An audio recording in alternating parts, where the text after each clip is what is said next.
Hello, my lovely children. You know, I resent when you say lovely children because I'm only 3 years younger than you. Bruh. You know I'm not 24 yet, right? Well, Stop I pushing me get closer to the math wrong. grave. Leave Why are me you alone. pushing? That's why I'm an Don't push artist. me. Don't push me closer to the grave. Alright, anyways, hello. Hi. Welcome to episode 4. It's episode 4, guys. It Damn. feels like episode 10. Yeah. Bro, we're gonna be. No, that's a weird thing. It's minus Twitch. Like, we're all gonna be back on SCAD for, like, episode, like, 8. We actually will be back on campus for, like, episode 10, I believe. Yeah. What you talking about? I'm already on campus. What you talking about, Willis? Hmm? What you talking about? I How, love I think Oxford, two of us but are I've on left campus from there. already. how dare all of you? Anyways, hi, hello everyone out there Ow! in internet Stupid world. freaking desk. We're all down to casualty. Okay, minus 5 points for lame dexterity. Um, I'm Matt. I'm the DM. I am here with Twitch, who plays Carmen. I am also here with Mikkel, who plays Adrian, and Lily, who plays Lauren, whose name I will not screw up because it's so easy to remember. One way is easy to remember. Anyways, episode 4, we are here. It is time. We're going to get into the meat and potatoes of the wonderful meal that is this campaign, that is also a disaster sometimes. Anyways, as you all know and love to cherish, completely improv. Whatever happens, happens. All actions have consequences. Don't be a doofus. With that out of the way, yes. Last time, we were actually all together. We found out that there is a lovely underneath the antique shop is a Batman style cave that connects what Joseph wants to rebuild, essentially like a Delta-Zeta variant um of the oh my god, Hero Academy of he wants that. Um we kind of focused more last time we all met on Lauren and Adrian's path, like their stories, their lore. We love lore. Lore is delicious. Um, so during like part of the 15-week duration of vacation, which actually ends this very episode, Lauren is working with Joseph at the Antique Emporium, where Joseph tries to help Lauren out because he's like a grandfather. Grandfathers love to help people out. She Um, needs one. She needs she a break. she needs some milk. Um, she, so basically, he wants to help Lauren get more confident and just try to control her powers more. They have a heart-to-heart moment, and basically, it ends with her basically screaming at the voices inside her head that are getting stronger and stronger, just to fuck off, essentially. Yep. In the Lauren way of saying, just leave me alone. They have a heart-to-heart, basically. Just not everything in life is just awful sometimes, and that Lauren just has has people to fall back on if things go horribly wrong. During that same time, Adrian's training with Jordan. They have their heart to heart bro moment, um, where Adrian basically admits he never really wanted these abilities and feels like he's a threat to everyone. And Jordan basically shares that with his life energy manipulation abilities, that he feels the same way. That he can, yeah. Um, the two guys run into Pyro Knight, who is actually the top heroine um, of the Hero Academy, and Adrian basically gets under her skin, as Adrian would probably do, even though she's essentially intimidating enough to have Jordan kind of be like, "Listen, cut it out." In like a threat kind of way to keep an eye on Adrian, Pyro Knight storms out. Jordan goes out to get some breaths. Because Pyro Knight is just that much of a diva. Joseph remarks that it's never a good thing when Pyro Knight's just all huffy. Lauren has her oh no moment of almost self defeating before her real training begins. Um, Carmen is off on her own little island with her family. Essentially, as we stand right now, at the end of the 15 weeks, the levels, Jordan's still like level 12. Carmen and Lauren are level 8. Adrian should, with their training with Jordan's level 9, and MILF, who is sadly MIA still because reasons that I will not get into, is level 6. So she's up there, but also you know, we love and support, and I don't want them to fall behind. So, ooh, I'm excited for this. For I those of felt the you, friction over the freaking thing when you did that. ooh, yes, I am excited. So we begin in the Batcave. I don't know what to call it. Someone in the chat could give it a good Every name. time you say Batcave, I always think of Batman. No, literally, no. Like it's basically what it was. I want something like a cool name, like the Geezer Garage. I don't fucking know, man. Um, so essentially, there's like this meeting with a bunch of heroes. Everyone sees familiar faces, such as William. William's there, along with some newer faces that you guys really don't recognize. You will meet later on, though, and some people you don't fucking know. In front of you stands a couple of top heroes. Some of them, well, actually most of them, you really don't recognize. Pyro Knight's up there as well because she's the top hero. Um, Jordan's up there with Joseph, and Joseph basically steps forward and goes, "So your training has all been finished, and now I want to introduce something that every hero must need to know. They're called hero points. Hero points are essentially indicators for what mission you can do.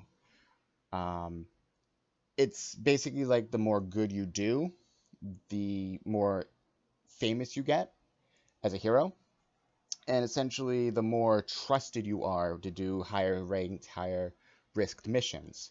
Obviously, where we stand right now, as youngins, as people just training, you can't just be like, I'm gonna save the world today. That doesn't happen. Um, What are you gonna do today, Pinky? Try to take over the world. oh gosh, narf. So contrary to that, the more good you do, the more hero points you get, the more, famous you get, the more missions you get. If you do bad, the less points you get, and if you get low enough, you actually get classified as a villain. So keep that in mind. That's why I say your actions have consequences. Now it really plays into action here, people. We're getting into the good stuff. Well, damn. I don't know what to do now. Oof. So, hang on, I gotta take a sip of my totally not sponsored G Fuel. I wish. Do you drink G Fuel? Jesus. Not well, I do and I don't, but this G Fuel's Gatorade, man. It's electrolytes. Tasty. I do Okay, not have that. I have water. water is also good. I have that on standby. So with that in mind, we are actually going to start your first missions. So, essentially, now that Joseph's cleared that up, um, Jordan's going to split people off into teams because what the mission now is to explore where that mushroom cloud came from about, God, math, like 3 months ago now? I think so. Like Yeah. that That would be happened Three three about right, months. yeah. yeah, about 3 months. That happened 3 months ago that gave all you guys your powers. We've pinpointed it to three different sectors within New Neo City. There is the Tri Omega sector, the Delta Upsilon Phi sector, and the Alpha Phi Sigma sector. One of them's on the coast. One of them is basically a secluded, not a savannah, Sahara type, like a desert town, the old western. New Neo's weird, man. um, and It then has a name called New Neo. Of course and it's weird. then Tri Omega is basically a domed sector, which is nonstop rave party 24/7. Oh, So Jesus. what SCAD isn't? It's a party city. Ha! Shots fired. So Jordan steps forward now, and he goes, "These top heroes here, they will not be participating. We have other heroes that are on standby. It's up to you guys here to fulfill your first mission, and we will be here for backup in case you need anything. I will not be participating since I am a higher leveled hero than you guys. However, I've personally split up each team based off your skill sets that I've observed, and these teams go as followed. Exploring Tri Omega is going to be Carmen, Blitzina, and William Wisp. Exploring Delta Upsilon Phi will be Lauren, Dupe, and Luca. Exploring the aquatic sector of Alpha Phi Sigma is going to be Adrian, Chilai, and Lockjaw. Any questions? I don't say anything, but my posture kind of just drops, and I give like Carmen a sad look, like I don't really know what I'm doing. I'm not with my friend. Gotcha. Carmen. Carmen looks over and just like shrugs her shoulders like I don't know. I don't know, Carmen man. doesn't understand. I don't know. I don't know. Okay, Adrian, what about you? I give a little bit of a scoff because I really don't have any respect for any of the top heroes. Oh, these guys are not top heroes. Oh, I know. No, you're But like, oh yeah, when yeah, I no, no. hear that none of the top heroes are going to be joining because they're top heroes, I just kind of give a big scoff. I feel like, okay, I don't know if you watch My Hero. I feel like Adrian's such a Bakugo. He's not a With his Bakugo attitude, character. his attitude's just like, I forget it. All right, never mind. I don't know. I just got that vibe. I don't know. Anyways, okay. No, it's not because Bakugo's a little egotistical Bakugo's? though, Yeah, yes, he is. That's why but I said it. Adrian is not. Adrian just has a very big resentment toward the top heroes. Fair enough. The way you say he's not egotistical is He's I not literally egotist. watched all three episodes, and he's very egotistical. Whoever he meets. Okay, so what I want you guys to do, just so I can figure out who's going first, just roll a d. Holy crap, I can talk. Just roll a d20. I gotta find my freaking guy. Yeah, just so I can figure out who's going first in order. It's like an initiation or initiative, but with scenes. Adrian Ah, has yeah, pick. me. Who got in that 20? Who did that? Me, Lily. Lauren. Wow. All right. Kind of hard to beat that unless we have to do rock paper scissors. Please don't. I got a 2. You got a Oh, 2. Twitch cries. Surprise. 12. 12. Sick. Okay, so Lauren, we start with you. So we all disperse. You all go off on your missions. We start with Lauren, who you actually get to meet Dupe and Luca for the first time. Dupe is a hero, well, kind of like you in your area, but the hero with his powers being what his name would suggest, he can duplicate himself. So essentially, he can create clones of himself. He stands tall, about 6 feet even. His hair, kind of like a frohawk, is gray, but the sides of his head are like brown. His eyes are green. He wears like this gi, which is like a very, very dark blue, almost gray. But the patch, like where over his heart would be, it has his like a symbol that you really can't recognize. But each of his clones, like if he were to multiply right then and there, that symbol would turn into a 2, and if he were to do it again, it would be a 3, and he can go like upwards. Where his record stands right now from his training about how many clones he can create up to 1,000. Okay. Besides that, he's not really that strong. He's more of the strength and numbers kind of guy. He looks strong. He's not, though. He's about the strength of an average human. Everything else besides his multiplication powers, that's it. Everything else about him is just normal human crap. Luca, on the other hand, is a completely different story. Luca stands probably about 5 foot even. And you kind of notice that his arms and his legs are very off-colored. It's almost like he has like this very odd like skin disease. His up to his shoulders and to his knees are like a very purpley color, almost like the color of taffy. He has a little imp's tail, and his eyes are like look like they're sunken in, but purple and with blonde. He has blonde hair, very pale skin, and he looks like he just wears like a potato sack for a shirt and like tan khakis. Child. Oh my lord. Okay. Yeah. But he's Okay. basically with him, think of Luffy. I don't watch anime, man. I He's don't. very stretchy. Okay. We're I'll look. Lily, we're going to kidnap you. It is decided. We're going to kidnap you consensually and make you watch anime. It's not a kidnap if I go with you, but honestly, it might end up being a kidnap. No, we'll just bust through your door and be like, "We're doing this right now. Come on." Oh, of course. Okay. In a very excited, chaotic way, as we do.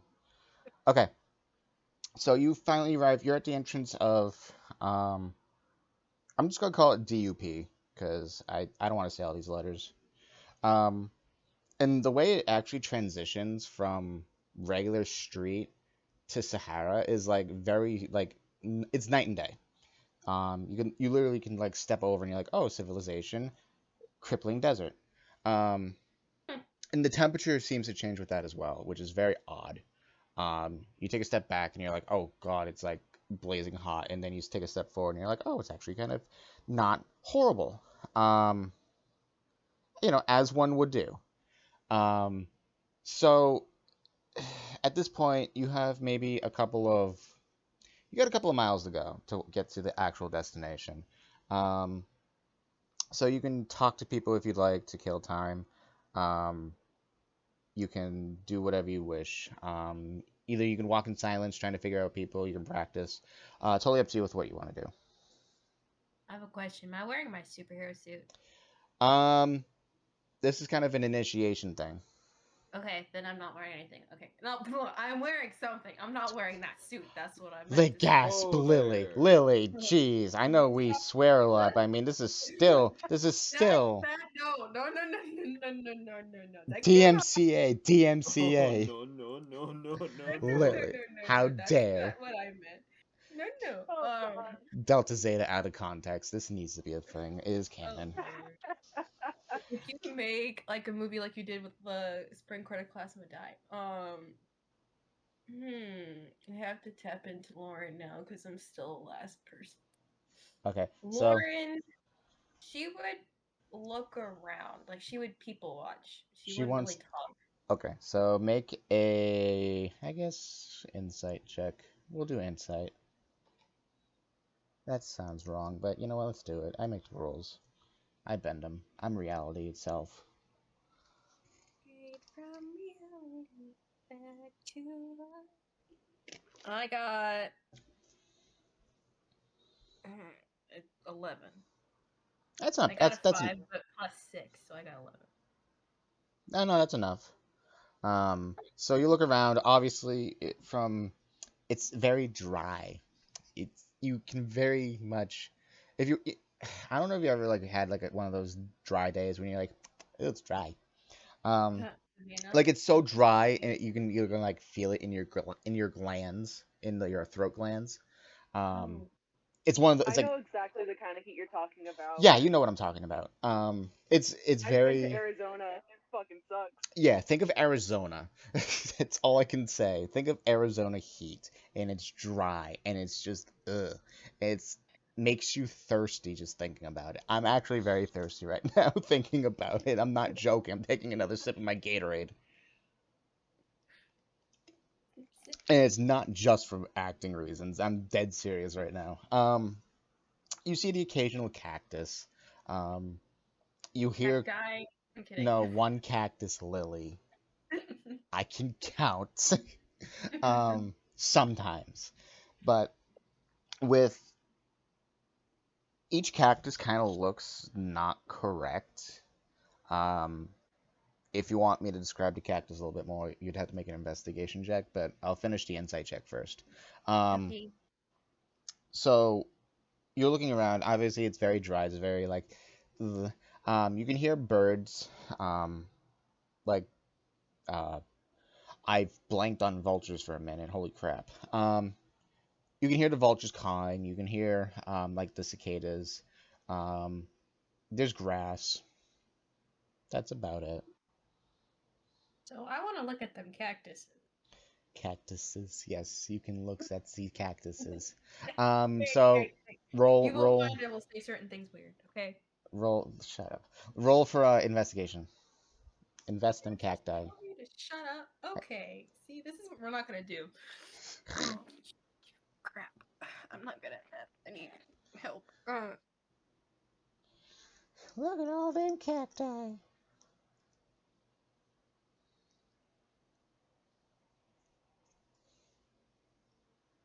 22. 22? Okay, so each cactus, obviously with the two arms going up and the main stalk going up, it seems like there's more like budding from like different sides, but like downwards for some reason. It almost looks like they have. I know cacti have roots. They have to have roots. I don't know what the roots look like, and I'm too lazy to look them up. But it just doesn't seem right. It just doesn't look anatomically correct. On top of that, the needles on the Mm-hmm. cacti, they look Mm-hmm. metallic.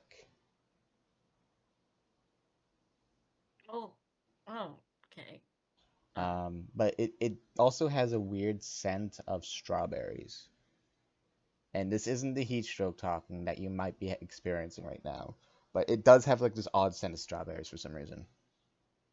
Oh, do I want to do something stupid or Do not? you? It's D&D, Lily. That's the number one question everyone asks, and usually the number one answer is fuck it. I might do. Okay, I gotta think of what I want to do first, though. I'm gonna do it stupidly.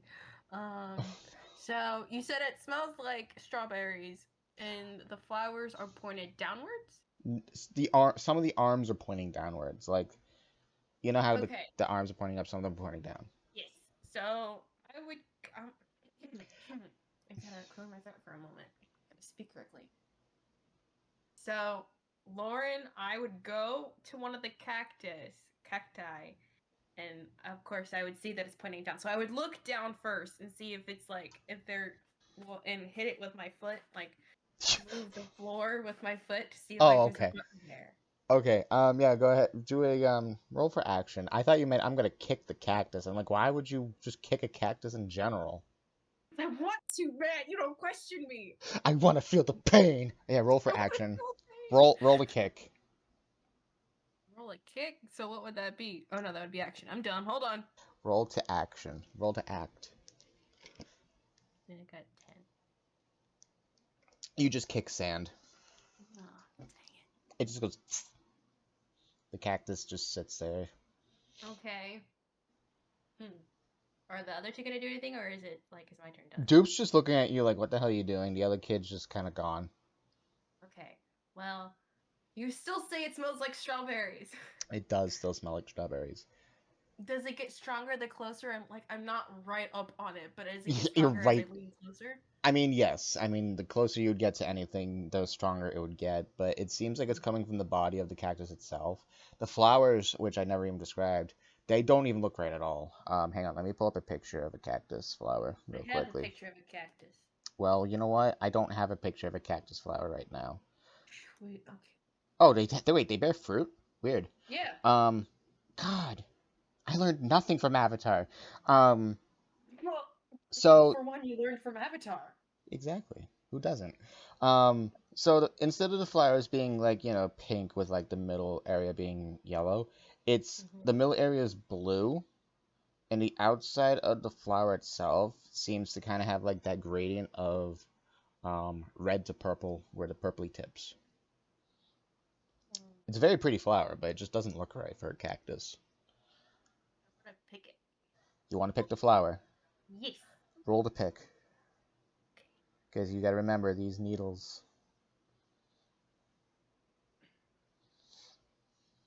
Crap, where did my dice go? That's another thing we got to do. We got to like buy you dice. Jesus, you guys are spending so much time on me, little me. You need to prepare. Mikkel knows. Right, Mikkel? Yes, sir. There you go. See? 6. I got a 6. Oh no. Okay. Make a medical check. Oh no. Which would be Just like still a D20, right? Yeah, it's still a D20. It's a medicine check. Medicine. Yes. 13 that time. Wait. Oh wait, no, I got 16. 16? Okay. So you pick Z flower. You get pricked. It almost seems like one of the needles kind of just jets out towards you. Just one. That Um, hurt. and it just pokes you. Which you react because it hurts. It feels like a bee sting. It feels like a bee sting. You look. Obviously it's a little swollen, but like nothing too serious. Um, and you kind of see like a yellow liquid on the tip of it, of the tip of the needle. Which is not dangerous. I was about to say I've been poisoned. You're not poisoned. Um, Darn. but that's why I made you make the medicine check, because if you feel it, I would have said you would have been poisoned. Oh, So you survived. You survived something. Your body is strong. that saved me. Yay. My body's Yes, soft. your Oh Jesus. body's strong. Okay, so you now have the weird cactus flower in your hand. Uh-huh. What do you do? Well, I was kind of hoping the cactus would do something, but it did It not. stabbed So you. What do you mean you were hoping it would do something? It did. I don't know. I was hoping like What were you hoping? It would just get out of the ground and do party tricks? no. It's a I thought it cactus. would like open because you said it was also kind of metallic like. The So I needles thought were it was like a metallic. piece of metal. It's still a cactus. You need some cactus juice, ma'am. I want cactus. I don't want cactus juice. It's the quenchiest. What do I do with the stinking flower? I already picked it. Eat it. I was gonna do that. But You I were don't actually think- gonna eat the flower. I was joking. I mean, if you want to eat, if you want to, you can. Well, actually, you said no, no, no. Actually, I wanna. Do I want? Do Can you- I do this? Can I take the needle that came out and pricked me? Can I like stretch it into like kind of a quote unquote like dagger or sword and slice it? Like slice the cacti to see if there's something inside it? Okay, so with that, I'll say you can manipulate. At this point in time, you can manipulate basically any small object you can into whatever you want. So you can manipulate the sand, you can make, the flour. Um, Wait a minute. No, So- I don't want to do that thing. I want to manipulate the flower, make it like a no, no, no. I want the. I want it to look better. No, I was gonna manipulate it into like a flower, kind of a dagger, like cool. But no, I'm You gonna can. change it. I don't want that. Oh, okay. It's pretty dumb. It wouldn't do anything. It's flappy, not good. You can. Um, Never mind. what? I was gonna say you can. You can manipulate it to make it, not flappy and sad. Oh yeah, I could. You don't even know your own powers, do you? My God, child. No, I'm pretty dumb. I'm sorry. All of a sudden, you just hear, "Hurry up! We got a mission to do." Okay, fine. What do you want? What do you want to do? You want to slice the cactus in half? Yes, I want to slice it and I want to see what's inside it because it's supposed to smell like cherries. And for the life of me, this slice doesn't smell like cherries on purpose. Roll the hack. Roll Like the what? roll the slash.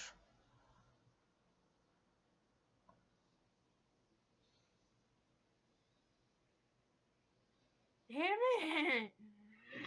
What did you get? Got a 2. You you get pricked by the cactus again. We won't talk about this. You missed, and you just fell into the cactus. What I do? Okay, so at this point, Pick up on the damn cactus. The cactus is mean. so at this point in time, you, Dupe, and Luca are all walking. You're walking. You're very sad because you're covered in cactus needles. That's great. We will switch over now to who was next? Adrian. Adrian, so you meet Chai Li and Lockjaw. Lockjaw, I'll describe, is a kind of like a Ripjaws-esque type character. If you think like Ben 10. His forearms are covered in like a scallop type plating, but with fins coming out of them. His feet have 2 clawed toes on the front that are webbed, one in the back. He's just wearing shorts. He has a dolphin's tail. His fingies themselves are also clawed but webbed at the same time. His jaw has a gigantic overbite, so like his like lockjaw. Um, he has fins coming out of his shoulders, a fin coming out of his back like a shark. His ears are replaced with like fins, and his on his forehead is like that anglerfish light, and his eyes are like jet black. Um, Contrary to his looks and how tough he looks, he has like a very high pitched like "Hey, what's up, guys?" type voice. Very soft, very like doesn't fit his body at all. Mm-hmm. Um, Chai Li, he you get a weird vibe from him. I'll say that right now. The way that they're standing, they're wearing like a dark green gi top, um, black pants go up to their knees. Their elbows, from their elbows to their wrists, and from their knees to their ankles are wrapped in like tape. They have a bandana that covers their left eye, that's tied back. They got like a bun, and they have a scar running down their right eye, which means they were in a battle. And their eye is black, or not black, gray. So like it almost would seem like it shows blindness, but they're not blind. Um, but their clothes, you kind of realized, are stupid baggy, like 5 times the size baggy, but they move perfectly fine. Hmm. So at this point, you're at the docks. It's very much like a peninsula, where you are at the uh, Alpha Phi Sigma sector.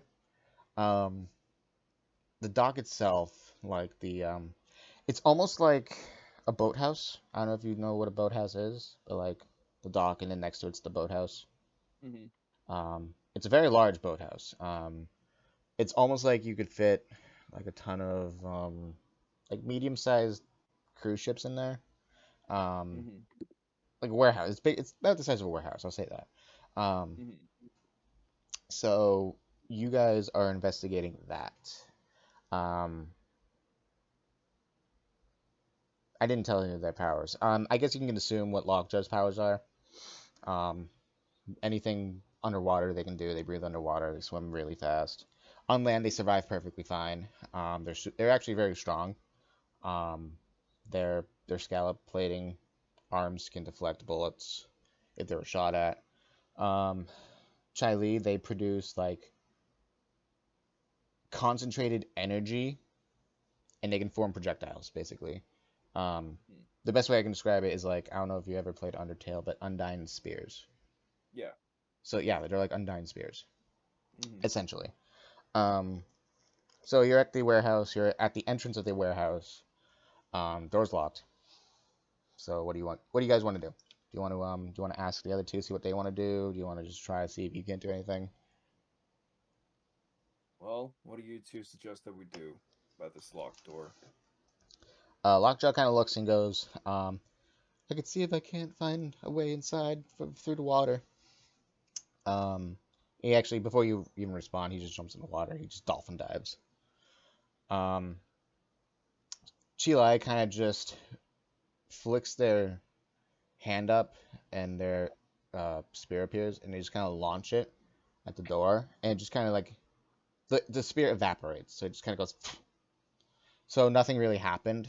They just kind of shrugged and go in like a very, very neutral tone. Um, Seems like it's magic proof. Hmm. I am going to put my hand. Is there a keypad? There is a keypad. However, it seems like it's also connected to an eye sensor. An eye sensor? Yeah. So can I put my hand on the keypad and see if I can use my power to overload Yeah, you can. the console so it opens the door? Yeah, go ahead and do that. Just roll a d20.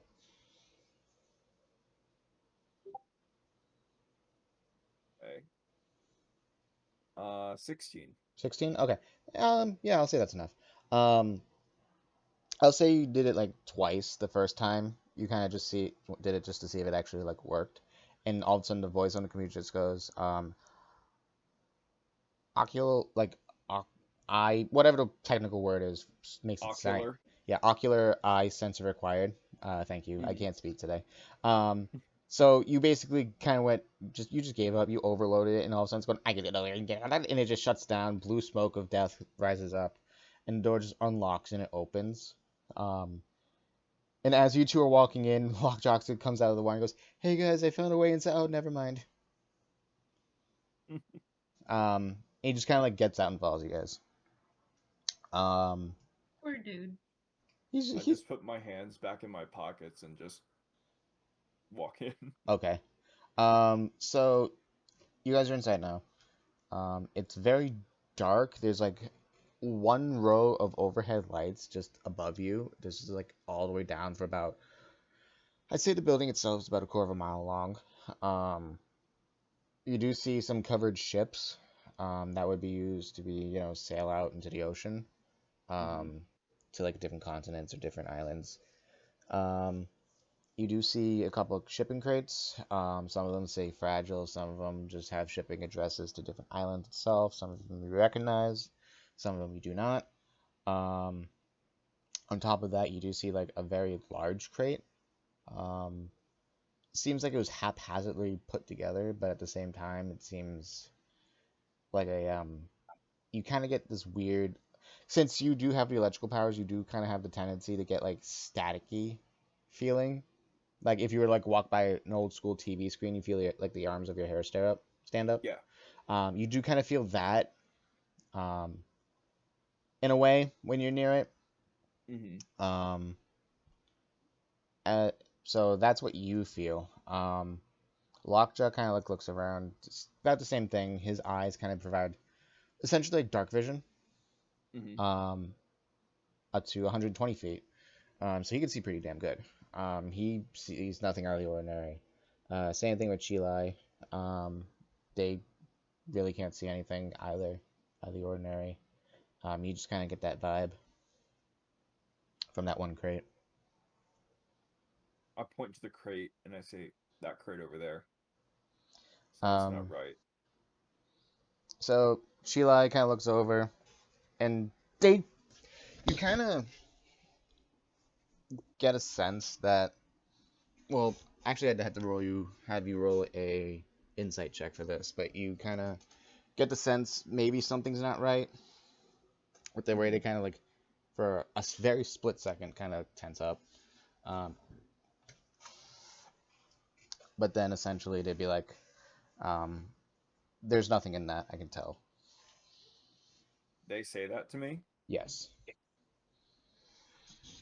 I don't think so. You want to open it? I'm not so sure if we should. I feel this surge of electricity, almost like static, coming Um, from that one single crate and nothing else. Lockjaw walks over, puts his hands on it, because he kind of like has his hands on it for a good solid minute and goes, that's not electric, that's not electricity you feel, my friend. That's magical energy." Magical energy. Mm-hmm. I kind of hesitate for a little bit and I reluctantly say, "Open it." Open it. Okay. Um. The sooner we get done with this mission, the better. But All right. nonetheless, I think we should keep our guard up. Okay. We were called So here for a reason. you open it up. Well, Lockjaw opens it up, with his claws and just kind of tears it down. Inside it is like a sack. Hmm. It almost looks like a body bag. Uh, Jesus. Um, as you walk closer to it, well, as the three of you walk closer to it, I should say, it kind of moves a little bit. And as soon as it moves, smoke just envelops the entire area. hmm. So you guys are blind right now. You you hear a rip as the bag opens up. You hear Sheila say, "What the?" You hear another voice say, "You dirty bastard," and you just hear a fight break out. Um, Lockjaw ends up putting his hand on you. You can tell because of how moist his hands are that it's him and not a threat. Um, just to make sure that you don't wander off. The smoke clears, and right in front of you is not one, but two Shilais. Hmm. Um, you have to make like an insight check if you want me to describe it anymore. But right now, they're both fighting each other. I see. So I just say, what the hell just happened? They both look over at you. Um, one of them pushes the other one and goes, "That one right there is an imposter." Um, they changed their appearance to look just like me. They copied my powers. They are a menace. You need to kill them. The other one goes, "Are you?" It basically it's one of those, "Are you insane?" Like you're me, and it's like, "No, you're me," type deals. Like you're Mm-hmm. like you basically would have to pick who's the real Chilai. Um, even though you just met them. Lockjaw basically is like at this point. Um, but you kind of learned a little bit from each person that you worked with, so you would be able to tell a difference if you like asked enough questions. I I simply ask them. I kind of regain my composure, and I simply ask, "What is my first and last name?" I don't think I even know your character's last name. Hold on. I Um, told this to you. I you told this to did. you. You did. I know you did. Hold on. I'm Well, look. this is not Mikael saying it to Matt. It's Okay, no. Adrian saying this to Charlie. I say, um, you heard my name when we were given our mission briefing and when we were assigned. The real one would remember. Ooh. They both kind of look at each other. They look back at you, and they both say at the same time, "Ulan." It's my first name. That's your first name? No, Oh, I was gonna say. Oh, you said um, Ulan is the last name. I was gonna say. I'm like, wait, what? Mm-hmm. Adrian. They both say Adrian. They both say Adrian. Yes. That wasn't smart. It was smart, but it The wasn't. plot thickens.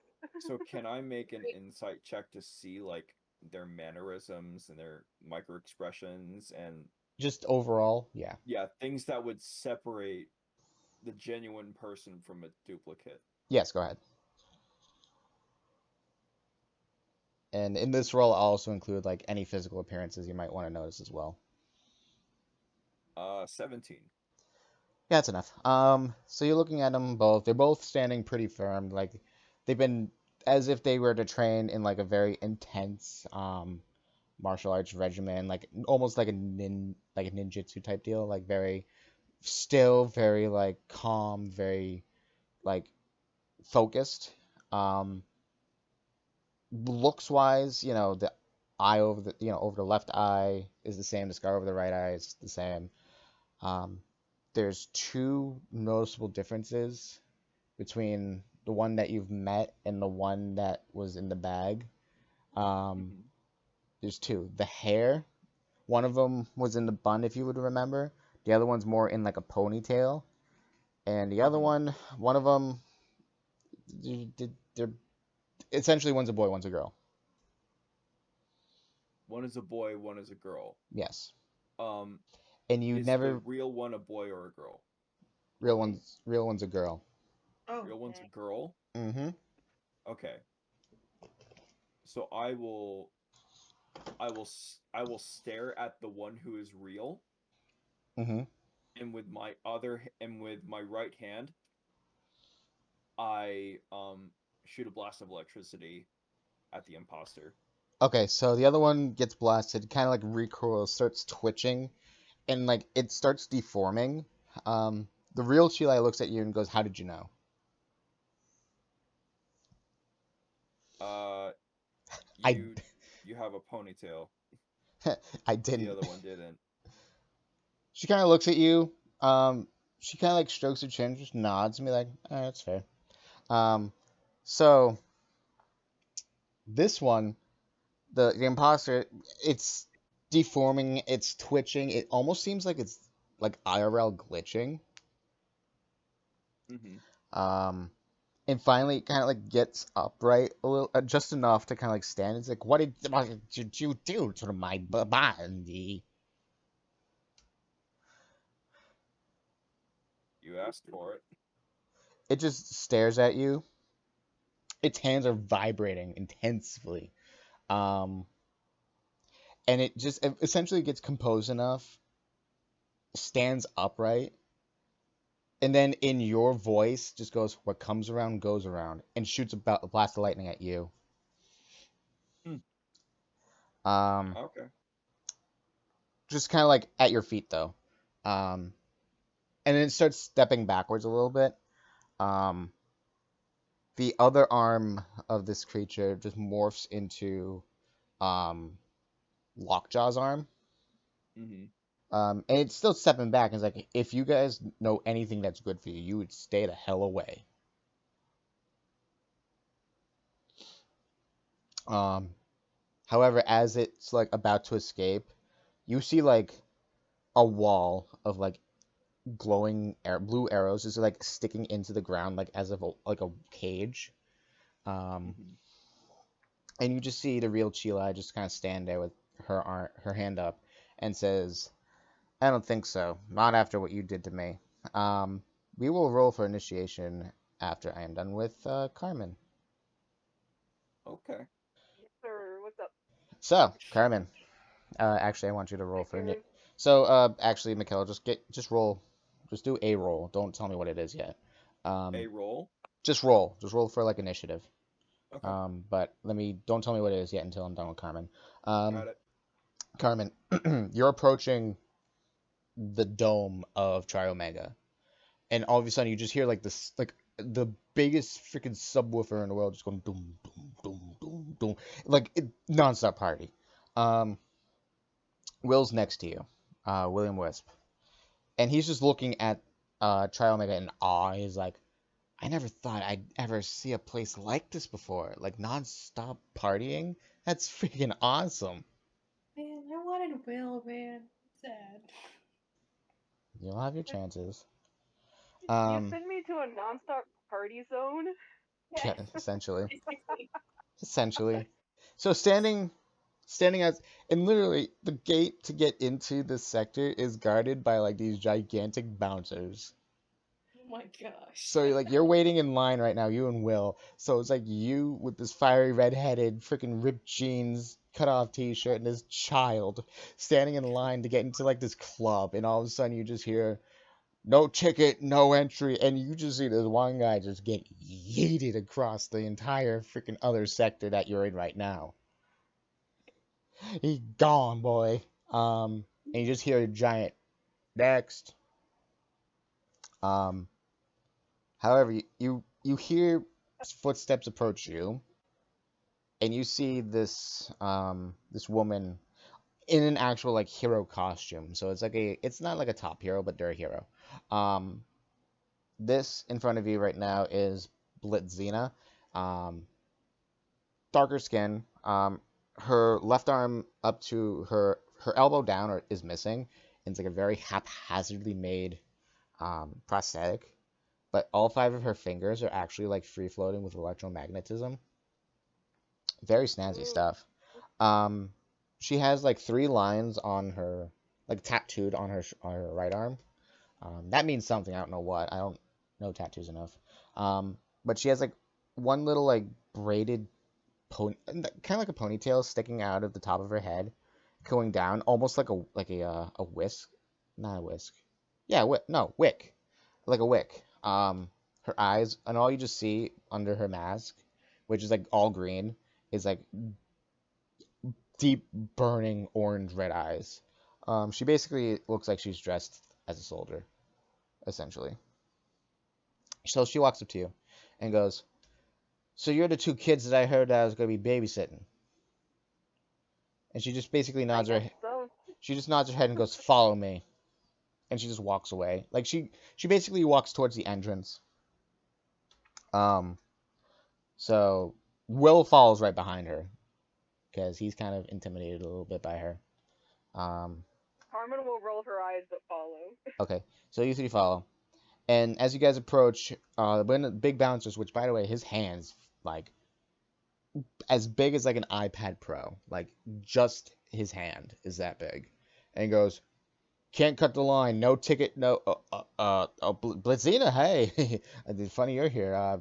These two runs, they're with you. Um, they're stammering, and she basically goes, "Yeah, step aside." Um,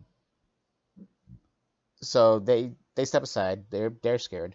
Um, So she walks in, you two follow, and you just kind of hear behind you, Carmen, just being like, "I know Blitzina. Wait, no, stop. No, I know Blitzina. I know Blitzina. I know Blitzina."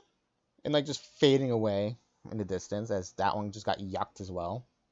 Um, the music's getting louder as you enter, so you're like in this giant tube right now. So she turns to you and she goes, "If you don't like loud noises, I suggest you leave right now."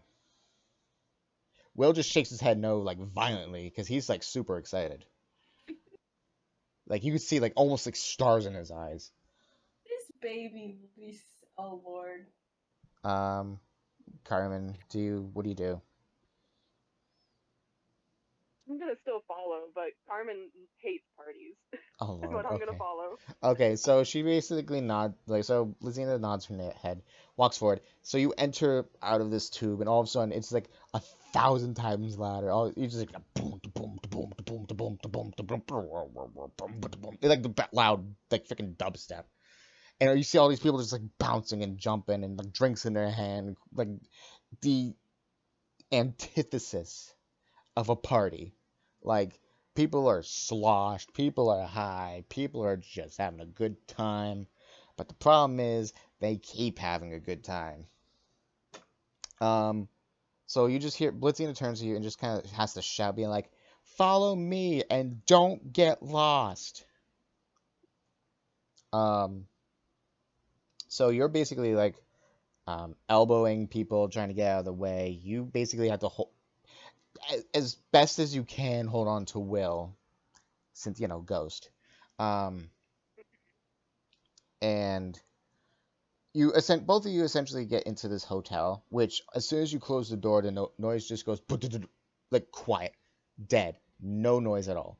So Blitzina kind of leans back. She kind of like rubs her head and she goes, "I hate this fucking sector so much. It's too loud." I'll look at her and be like, I've been here for 5 minutes and I hate it too. She looks at you and she goes, "It hasn't always been like this. Granted, Tri Omega does host parties like this, but not this long." What happened? She kind of looks and she kind of like tries to think. She goes, "I honestly don't know. It's been about a week ago since I got the call that something is happening here. Like I thought I was like, okay, it's one of their typical like I don't know summer break parties or whatever. I had to break up one time, but I walked in. The vibe was different.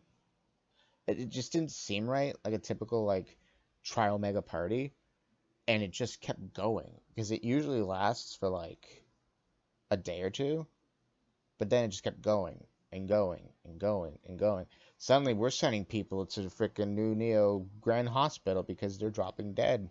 They're either like dropping, either they're dying or they're overdosing or something. They're just nonstop. They just keep wanting to party for some reason, and no one here can figure out why. And that's why And we're what here. makes you think we can? She kind of like fidgets with one of her like floating pinkies. Well, one of her floating pinky, and she goes, "Better than nothing. Maybe we can find someone that we can actually stop it. Because once, Touche. because once that is cut, and once that dome opens up, people are free to come in and out of this sector once again. On top of that, it's fucking disgusting in here." Like I'm assuming the smell's not that great either. it smells horrible. Oh god. It smells like sweaty bodies, alcoholism, and just Vomit. yes, and Oh, gross. bad decisions. Gross. Um, so at this point, she's kind of like she just kind of briefed you on that. Will's just looking outside the window, like he's like, I want to go out there. No. Um, I'm just flatly saying no, no, stay. no, Stacy's not a dog. Stay there. He just kind of looks at you like that. I'm not a dog look, and goes, you do realize I'm like 17, right? And Carmen is like 20, so Yeah, she's older. so yeah, She's like 22. okay, fair. So he kind of just looks at you like, I'm not a dog and I'm not a child. Yeah, but I'm older than you, so stay.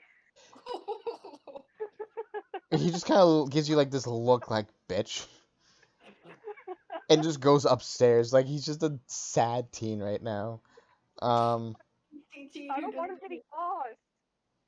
so Blitzina just kind of like watches as he storms upstairs and goes, you do realize he's gonna sneak out, right?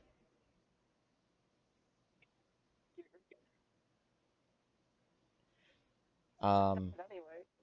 yeah, if you want to roll to see if she's lying, you can roll to see if she's lying. But I mean, she kind of looks at you and goes, "You do realize that he's going to like get out, right? We need to like stop him from doing that."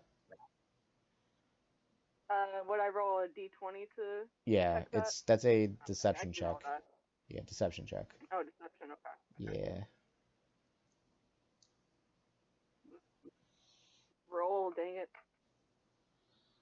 I got a 17. Okay, yeah, no, it's more than enough. She's not lying. Yeah. She, with her actual age, just despite the mask and everything, she's old enough to be a mom. So you know for a fact she's not lying. How would we stop him if he were to sneak out? Lock him in his room?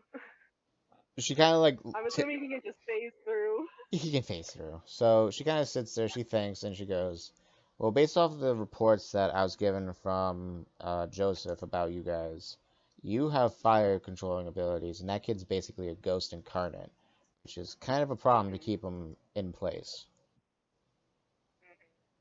So she's kind of fidgeting with her other floating fingers and goes, maybe he'll be the key to get what we need. I don't know. But for now, keep an eye on him and don't shut him down completely. But don't make him go crazy. And obviously, don't make him drink. Because I think that's how it starts, based off of what I've been observing. With that, we'll switch back over to Lauren. So at this time, you've reached your destination. Okay. It is basically a ghost town, like an old Western ghost town look, but there's people thriving in it. So it's like people are buying stuff, people are selling stuff, people are working, people are just at home chilling, people are just sitting on their front porches, like they do that. Someone watching TV, excuse me, that kind of thing. I'm gonna yawn, man. I'm sorry. I don't have my energy drink. So essentially it's like that. Dupe just kind of stops and goes, I'm gonna take multiple looks around, and he splits into 5 clones and just kind of like splits off. Luca kind of just goes, I'm heading to the bar, and just walks to the saloon. Lauren, what do you do? Am I still like full of prickles and thorns? Not anymore. You kind of got Not anymore. Okay, then no. During your walk, Dupe split into another clone and just kind of pulled him out as you guys were walking, while you're mumbling upset. That's sweet. Is Duke still with me? Is like the original Duke? With No, me, or all 5 of them, all 5 all clones five of split them off. left? They all So oh, now they all I'm split all off. alone. Okay. Hmm.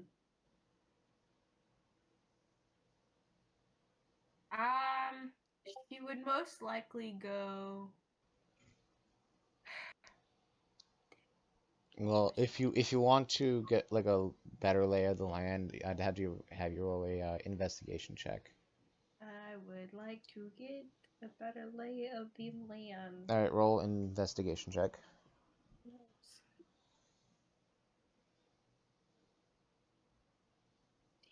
Okay.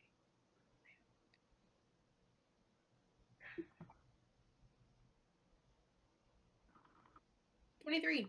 20. All right, that's more than enough. So, okay, so where you're standing right now, I actually have to draw this out while I'm explaining this. Where you're standing right now, you're basically facing the equivalent of one end to the thing. On the other end of it, it's basically there's two rows of like buildings on each side. Um, on one side, there's like a couple of houses. So on your left, there's like two houses, a sheriff's department essentially, and a small shop. To your right, you see um, two small shops, like very small shops, the saloon itself, and a home, and like a home apartment like complex that's like 5 stories high. Um, to your well, further out from there, you do see kind of like fields. Some field like one side has like some fields. A little further out than that, it's like a graveyard, and to your right of that is like holes where like old school mine shafts would be. Got it. She would go to one of the shops. Okay, so there is to your left a food shop, and then right next to that is a like a like a very small scale Walmart, essentially, like everything else. So I'm just gonna write small Walmart. Next to that, Okay. Ye Olde Walmy Mart. I don't know. Sheriff's house. The sheriff thingy's next to that. Sheriff in the jail, and then like a small house. Um, to after that, and then to your right, basically the same thing, but it's like a candy store. Um, a very small practitioner's office. So that's like a jack of all trades doctor. Um, the saloon, of course, and then the 5 story apartments. Like I said, I'm literally writing this down before I forget. All right, so there's your shops, there's your layout. What do you do? Where doth thou go? I'm thinking. I'm debating because if it was like a common shop, she could probably go in and try to listen on people's conversations. Like But it a doesn't seem like it's a common shop. wait, like a common shop, like just Like a a restaurant. I don't know why I say common shop. oh But like a oh oh restaurant. Like oh you know where oh old well ladies go and they gossip. like a yeah, I know exactly what you're That talking would about. basically be the saloon. So That would basically be the saloon. she'll just go to the She just goes to the saloon. Okay. So basically, she walks in, and then as everyone's like hooting it up and all of that, they just stop. Like the music stops, everything stops, and they just look at you. As they look at me, my face goes red and kind of shuffle off. You just shuffle away, or you shuffle in. I shuffle in. I kind of like just shuffle in awkwardly, kind of like. Okay, so they're still eyeballing you, but the music kicks up again. The activity kicks up again. You do find Luca, who is 5 pints in already. You can sit next to him, or you can just like sit somewhere else and like listen in. I'll go sit next to him. Actually, no. Is he at like the bar He's where at the the bartender is? Yeah, he's at the bar. What? Yeah, he is at the bar. Okay. Keep in mind with this area specifically, this sector doesn't really pay attention to actual like the laws that are in place around Delta Zeta. So essentially, this is Canada, the Canada within a thing. So you can drink at any age, Okay. and which means by default, by that law, you could legally sit at the bar. I'm 21. I could sit at the party how, but okay. Whatever. You know what? Listen, I can't remember your name in the other one. I can't remember your age in this one. I know, and we changed. I told you like a difference, but we decided not to do that yet. I just forget. Um, Anyways, so you sit at the so bar. we sit at the bar, and Like as soon as your ass hits that stool, someone comes up to you, very like a very tall, slender fellow, very much a very bushy, handlebar mustache, boiler hat. He's just rubbing a glass. He's like, "What can I do for you?" sorry. He's wearing He's overalls and stripes and everything. So yes, yes, you can laugh at that. He is very stereotypical, like, "Ma, yes, I am here. I am in the 1920s." Your voice just threw me off. I wasn't prepared for your voice, Matt. Listen, Anyway, no. So I kind of look over at Luca, and he doesn't do like. I don't think he would notice. So I meekly, kind of quietly ask, and stammering, "Do you notice anything odd around the quote unquote these parts?" he's rubbing the glass. He's looking around. You kind of see this third hand come out and just stroke his mustache as Jesus. he's polishing. He's like, now that you mention it, not really. All I've seen is all these common folks I've been seeing for about the past 20 years. That third hand kind of like goes away. He's like, can't you see a drink there, lassie? The water. You just see another arm reach over. It's another like two sets of arms just reach over, just fill up a glass of water and hands it to you. Puts a straw and an umbrella in it with a lemon, and just puts it there. And you just hear Luca go, "I want another one of these." Like perfectly sober. And the bartender goes, "You do realize that's like 8, right?" And he goes, "Did I stammer?" He just basically fills up another mug and just hands it to him, and just walks away. Okay, well then that was a bust. So I looked to Luca and I'm like, how many of those have you had? Not enough. He just takes another sip of it. You could he's actually perfectly sober right now. So I make the off comment. I don't know if Kotori's character would do this. She's like, reminds me of MILF. And I kind of roll my eyes a little bit, but I say this under my breath. Um, he kind of hears that last word, like the name. He kind of just like gives you this weird look. Like you don't you see it out of the corner of the eye. He just kind of gives you like this weird look, like what the fuck. It just kind of like goes back to his drink and goes, haven't heard anything anyways.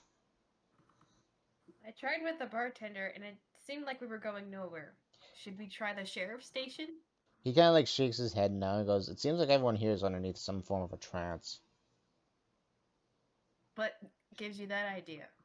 He just kind of looks at you and his hand kind of like stretches out into a blade and goes, I know magic. His hand goes back and goes, it just smells of magic. Almost, he kind of gives a little sniff and is like, almost black magic. He kind of like leans towards you, gives like a little, again, looks at back, kind of gives you like this weird look like in recoil and goes, no, no. Um, he's like, that's different. And he's thinking, so he is actually thinking, and he's like, trying to figure out where it's coming from.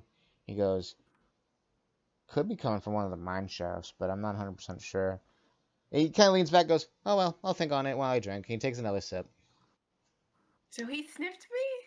He kind of leaned over, not like grabbed a lock of your hair and go, but like he like if someone had like bo and you kind of like lean over and go, like just to kind of figure out where the hell it's coming from, like that kind of deal. Like The audacity that he thought I had a. No, I wouldn't say it's that. No, it's no. it's magical bo, Lily. You wouldn't understand. I understand perfectly. I'm just trying to yeah, dramatic. Anyways, Okay. So before you say anything, he does go check on Dupe. I wonder where. Just try to find his main clone or his main body. that's not finding a needle in a haystack at all. So I kind of like turn over and kind of, since I'm short, obviously, I just kind of hop off the chair and walk away. Okay. Um. I walk outside. No, I don't think he'd be in there. So yeah, no, I go outside. Yeah, you go outside. Okay, hold that thought. We're gonna go back to Adrian in just a second with his initiative rolls. I do gotta go use bathroom. I'll be right back, guys. I will pause my voice, but y'all can speculate while I'm gone. I'll be back. Pause voice. I don't know how you pause them. Okay. I really don't want more chocolate, but I need to stay awake, bro. Eat more chocolate. But I don't need it. I'm trying to lose weight. Oh my gosh. Chocolate. Shout So out to how are SpongeBob. you? Huh? How are you guys? I'm as good as I can be. I'm good. Just living. Yeah, this weekend was a nice reset for me. It was. But you know, I'm back home now and I'm have this constant mantra in my head. I'm behind, I'm behind, I'm behind, I'm behind. I need to do work, I'm behind. It's unhealthy, but I can't get it to stop. Ain't that the life of art? Of an art major? True. It's so true. It's gotta do more work, more work, more work. Yeah. I'm not ready. But Not my ready for purpose what? is I'm not ready for I am, but I'm not ready for next week and next What's week. next weekend? So next weekend my parents will be moving their RV back to my grandfather's house, and I will be going to my grandfather's house on the 4th, and we will be driving across country to Missouri and be staying there until the 9th and coming home Oh for wow. my grandfather's week. Yep. Adrian, what did you roll? What did I roll? What I did you roll? rolled an 18. You rolled an Actually, 18? I have an initiative bonus. Haha. Oh, wow, what is it? Let me look, because I just realized I had the wrong character up. Wow. I've done that. Um, Did that last week with the my kids. initiative is +7, so 20, 25. 25, Jesus. I hate you. Wait, you count. That's I'm nice. Adrian. Hmm? I said I hate you, Adrian, but I meant to say it might kill. They roll bad. Alrighty, so... Okay, I got the order. So, Adrian, you're 25, Chilai will be 20, Lockjaw is 15, and this mysterious creature, it is a creature, it's weird, is 16. So, Adrian, you go first. What do you do? I shoot another blast of lightning at him. That's what I do. Alright, roll to attack. Okay. Do I add anything for my lightning? Well, it's either for, well, what did you roll to, like, what is your attack roll? My attack roll is 14. Alright, yeah, that hits. I did the thingy. Okay, so, what I put in the thingy. So magic attacks, are classified, or now gets specific things. We'll have a 50% chance status now, depending on what you roll. So you have electrical, I just lumped lightning and thunder together, as well as water, which can be hot or cold depending on how you manipulate it. So cold has a 50% chance of freezing them for 2 to 3 turns, which means they can't defend, they can't dodge. Their armor class essentially goes to 0. Fire, Wit, Twitch, and Lily dealt with one time. If a target is burnt, that deals 5 points of burn damage at the end of each afflicted turn. And if they're for any electrical, lightning, or thunder attacks, the target will become paralyzed. So once that paralysis happens, they have to roll a d6 in order to break through the paralysis. If it's a 1, 2, or 3, they are stunned. They can't move. They can't. Their turn basically gets skipped. 4, 5, or 6 means they can't attack, and that means they can roll for an attack. Piercing and slashing damage does something different. Radiant does something different, but we'll get to that later. Lightning. What did you did that? Roll a, what did I say you do? You roll a, do a d12. D12. All Yeah. right. 12. 12, perfect. Okay. I am going to roll a d10. That's not a d10, dummy. Seven. Okay, that. So you did 12. That did 12 points of damage. He is paralyzed. Heck yeah. Um. So now I gotta roll a D. What did I just say? What did I just say? D6 for him. Okay. Okay. So Chila basically summons her spears. Um. Lobs to attack. That is a 19 to hit, which definitely does hit. D12. Um. In her, she's angry, so like she does. Her fury kind of does. It's almost like a crit, but it's like basically she attacks twice. Um. Mhm. So first roll, that would be a 11, and the second roll would be a 12. So total of 23 points of damage. On top of Ouch. being that, yeah, this thing's taking a beating. You can kind of see like there's holes in its body. It almost looks like Swiss cheese at this point. Um, Typically, if they were attacked with any form of piercing or slashing damage, the target would bleed. Um, and that would be 4 points of damage like added to each end of their turn, and it will last until they either pass out from blood loss, they're healed, or they can find a way to stop the bleeding in any way. Um, so basically, this thing is just Swiss cheese at this point. It's looking at you. It's very much still paralyzed at this point. Um, who is next? Oh, the creature. Um, D6 baby. What do we got? He I paralyzed. I rolled a 4 actually. So it broke through. It broke through its paralysis. It's going for you, Adrian. Hit me. Basically, its arm basically grows like 3 times in size, and it's just like a giant like clawed thingy. Um, it swipes at you for an 11. Does not hit. Does not hit. All right, so it misses you. Cool. Um, I already forgot how many points I did. I didn't even write anything down. Lockjaw.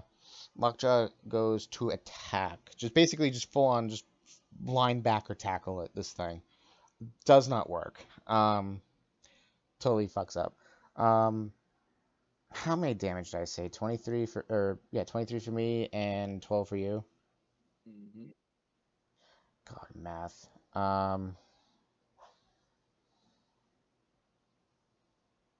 So, hang on, quick math break. Okay. So top of the round, Adrian. Um, I will take out the sword that my family sword that I got from my journey to my homeland, and Mm-hmm. I'm going to slash away at it. All right, roll the slash. That is a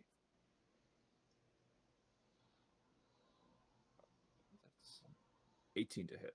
That hits. Okay. And I am using two hands for the swipe. Okay.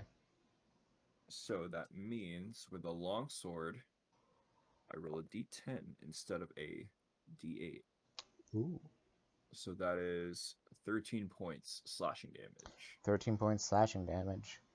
Okay, so at this point, I'll say you slashed hard enough where you actually, the arm that it used to attack you, you cut that off, and you kind of Heck get a yeah. look at it, and it's not bleeding, and it almost looks like the arm, it's like the arm that you lopped off. It almost seems like it's oozing black ink in a way. It looks like it has the viscosity of ink. Um, the creature kind of Ew. just like looks, and it looks back at you. Um, like, did you really just do that? Um, Sheila's going to attack. Does not do anything. Wait. Oh, the coyotes are howling. Fun fact, I live near a quarry, and there's a dirt mound. Oh, they're howling hard, boy. Holy crap. I hear him. You hear them? Yeah, I hear him. Yeah. Yeah, that's what I have to deal with now. Wow. Yeah, they're around this time they usually have their pups, so they yip up a lot, a lot. Gotcha. Um, Now that distraction's over. Back to the battle. So I think just basically looks at you, Adrian, like, wow, you really just did that. Chile fails their attack. This creature now is going to attack you again, Adrian, because you just basically pissed this thing off. Um, it basically tries to attack you again with another swipe of its not lopped off hand for a 10. Does not hit. It's gonna use its bonus action though to use to transform its arm into your arm. So it's like you see this gigantic disfigured U hand above it. Um, and it's gonna attack you for a 14. Oh no. Oh no. It Uh, does not hit. that does not hit. Oh no. It attacks you and it fails. Its tactics have failed. Lockjaw, what are you gonna do? Nothing. This man's just trying so hard and he's failing so hard. Alright, top it around again. Adrian. So he fired another. So he fired a electric blast at me. Yes. Last turn. Yes. I'm like, that was a pretty good imitation, but it's not me. Okay. And so I fire a lightning blast at the creature to show, like, this is a real lightning blast. That's not a blast. This is a blast. Alright, what do you roll? Roll to attack. I bought these dice specifically for Adrian. That is 16 to hit. Alright, that hits. D12. That is 10 points of lightning damage. 10 points of lightning damage. That's a 42, and he's paralyzed again. Alright, Sheila, are you gonna do something useful again, my lady? Nope. I say, you love die when you buy specific die for a specific character. Oh, I know. And I do not. I am the cheapo. I don't go out of my apartment, and I use my phone. How and dare it you? shows. How dare you, Either. I'm B-Ray? using D&D Beyond Oh, I don't. I make D&D Beyond. all my to roll my wait. dice. You Yes. mean the D&D Beyond, where we're not sponsored, where you can create your own characters and join us for free, and if you wanted to follow along, I'm making this up as I go. Wow, that's so cool. D&D Beyond, yeah, thanks. I think I should use the website rather than just the app on my phone. Thanks, D&D Beyond. Ding. Okay. This creature, is it gonna break through? It definitely breaks through. That's a 6. This thing now fucks up. I'm not even gonna bother asking you, Adrian. It failed. It swipes at you again. It just misses. Lockjaw, what are you gonna do? Please do something good. No, you did not do anything good, my child. At this point, he's just trying so hard. And this thing is basically just morphing around every single attack Lockjaw does. Adrian, your turn. I'm gonna do something a little bit different. So my eyes go from yellow and they turn to blue and they glow blue now, and water from the nearby dock begins to coalesce and it kind of turns into a blade, Okay. kind of like, and it's really, really high water pressure. Are you gonna Divine Smite this with a Water Blast? No, Okay, I'm not a paladin anymore. I cry. No more Divine But, Smite. If you ever seen a Rain in Mortal Kombat 11, where he makes a blade of high pressurized water, Yes. yeah, that's essentially what Adrian's doing right now. Okay. Roll to attack. Okay. 16. That is a hit. What would you like me to roll for this? Because it is kind of a new attack. Okay, so what I'll have you do is roll 2 d10s, and then roll a +4. Roll a d4 again for how much cold damage you want to do. Wait, is it hot or cold water? It is, I'd say cold water Okay, so yeah, then roll another d4 for how much cold damage you want to do. for D4. Okay. So two d10s and a d4. Where's Adrian's D4? His very specific d4 that I must have on all times. God, I need to Okay, I need to buy dice for Jordan now. I feel so sad. that's I'm not 17 buying that. points. 17 points plus 2 points of cold Okay, for a so total of 19. 19 points total. Math Mm-hmm. time. That's a 3, that's a 2. 23 is left for his HP. This man is slowly just not looking good. Sheila, are you not gonna suck? Are you gonna suck now? You did not suck. Yes. Okay. So Sheila basically just summons a gigantic freaking spear, and it's red. Red means you're dead. So basically this is her like ultimate attack, coup de grace, um, royal spear essentially. Um, for a 2d12 attack. That's 15. Just lobs this fucking thing right at it. Um, Mm. for 15 points of damage. This thing is hanging on by a thread, but it's still alive. Maybe Lockjaw can finally finish it, but I doubt it. Um, so this thing's basically going all out. It essentially it raises its hand up, creates three like its hand morphs into like this weird cannon. Um, and basically blasts like a condensed beam across like all of you guys. I need you to make a dexterity save. Dex save? Yeah, I'm gonna do a dex save for both of these guys as well. Yeah, I know what the number is. I have a number in mind. Fucking Lockjaw just got a nat 20. Where was that all along? Wow. Chilai failed it. Dex, dirty 20. Dirty 20, you're fine. So basically, it sweeps across. You move out of the way. Chilai is going to take, let's see, two of these bad boys. 23 points of damage. And then Lockjaw's fine. Lockjaw. 18. Hey, he actually did something. Mm. um, he's going in for a tackle attack. I'm gonna roll a d8 because I accidentally clicked that. He did a 2. He still didn't do enough. All right, Adrian. Finish him? Finish him. How are you gonna do this?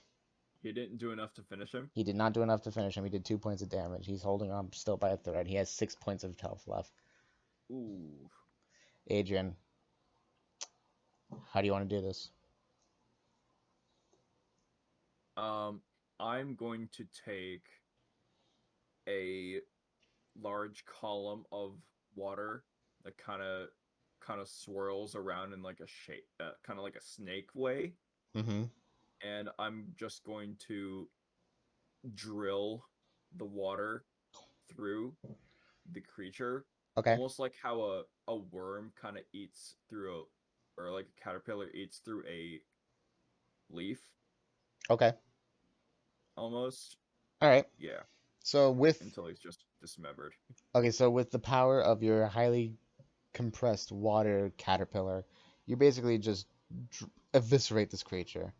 Um, once the damage is done, all that's left is like an arm, a leg, and its head. Oof. It's sparking at this point, which is weird. Um, and you kind of I just had the picture pulled up of what this fucking thing actually looks like, and I lost it. So right now you see it's glitching. It literally, and I say when it's glitching, it literally looks like reality itself is glitching out around it. Its actual colors though are like monochromatic. Its eyes are stark white. It has three fins, gray head, with like a weird black stripe running down where its nose would be and where its mouth would be. Its arm is all gray, but it has four black fingers, and its foot's just a point. Um, But like I said, near it's like each part of it, it literally looks like it's trying to glitch in and out of existence, and it makes no sense. You're hearing like random gibberish. You hear like stuff in like a different language. You hear like military base codes, and all of a sudden you just hear it say, "I am X5-1. I am X5-1. I am X5-1" repeatedly. X5-1. Yes. Do any of you know what X5-1 is? Lockjaw just shakes his head no. Um, Chilai she says, I've heard rumors that when the company that wants to make heroes artificially split off, the people that continue the projects try to create inorganic masses with powers. So I wonder if this isn't one of Okay. them. So artificial heroes. Essentially, yes. Um, their plan originally, I don't know if you were here when we were talking about this, but their the plan originally was to make, since heroes were so scarce, to create heroes um, through like essentially injecting a certain serum into like newborn babies to see if it would take with the child. If it didn't, the child would just be fine. But if it took, the child would have powers. Hmm.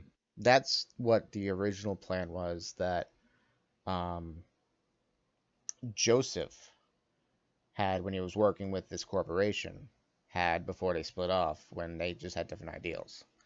Um, Hmm.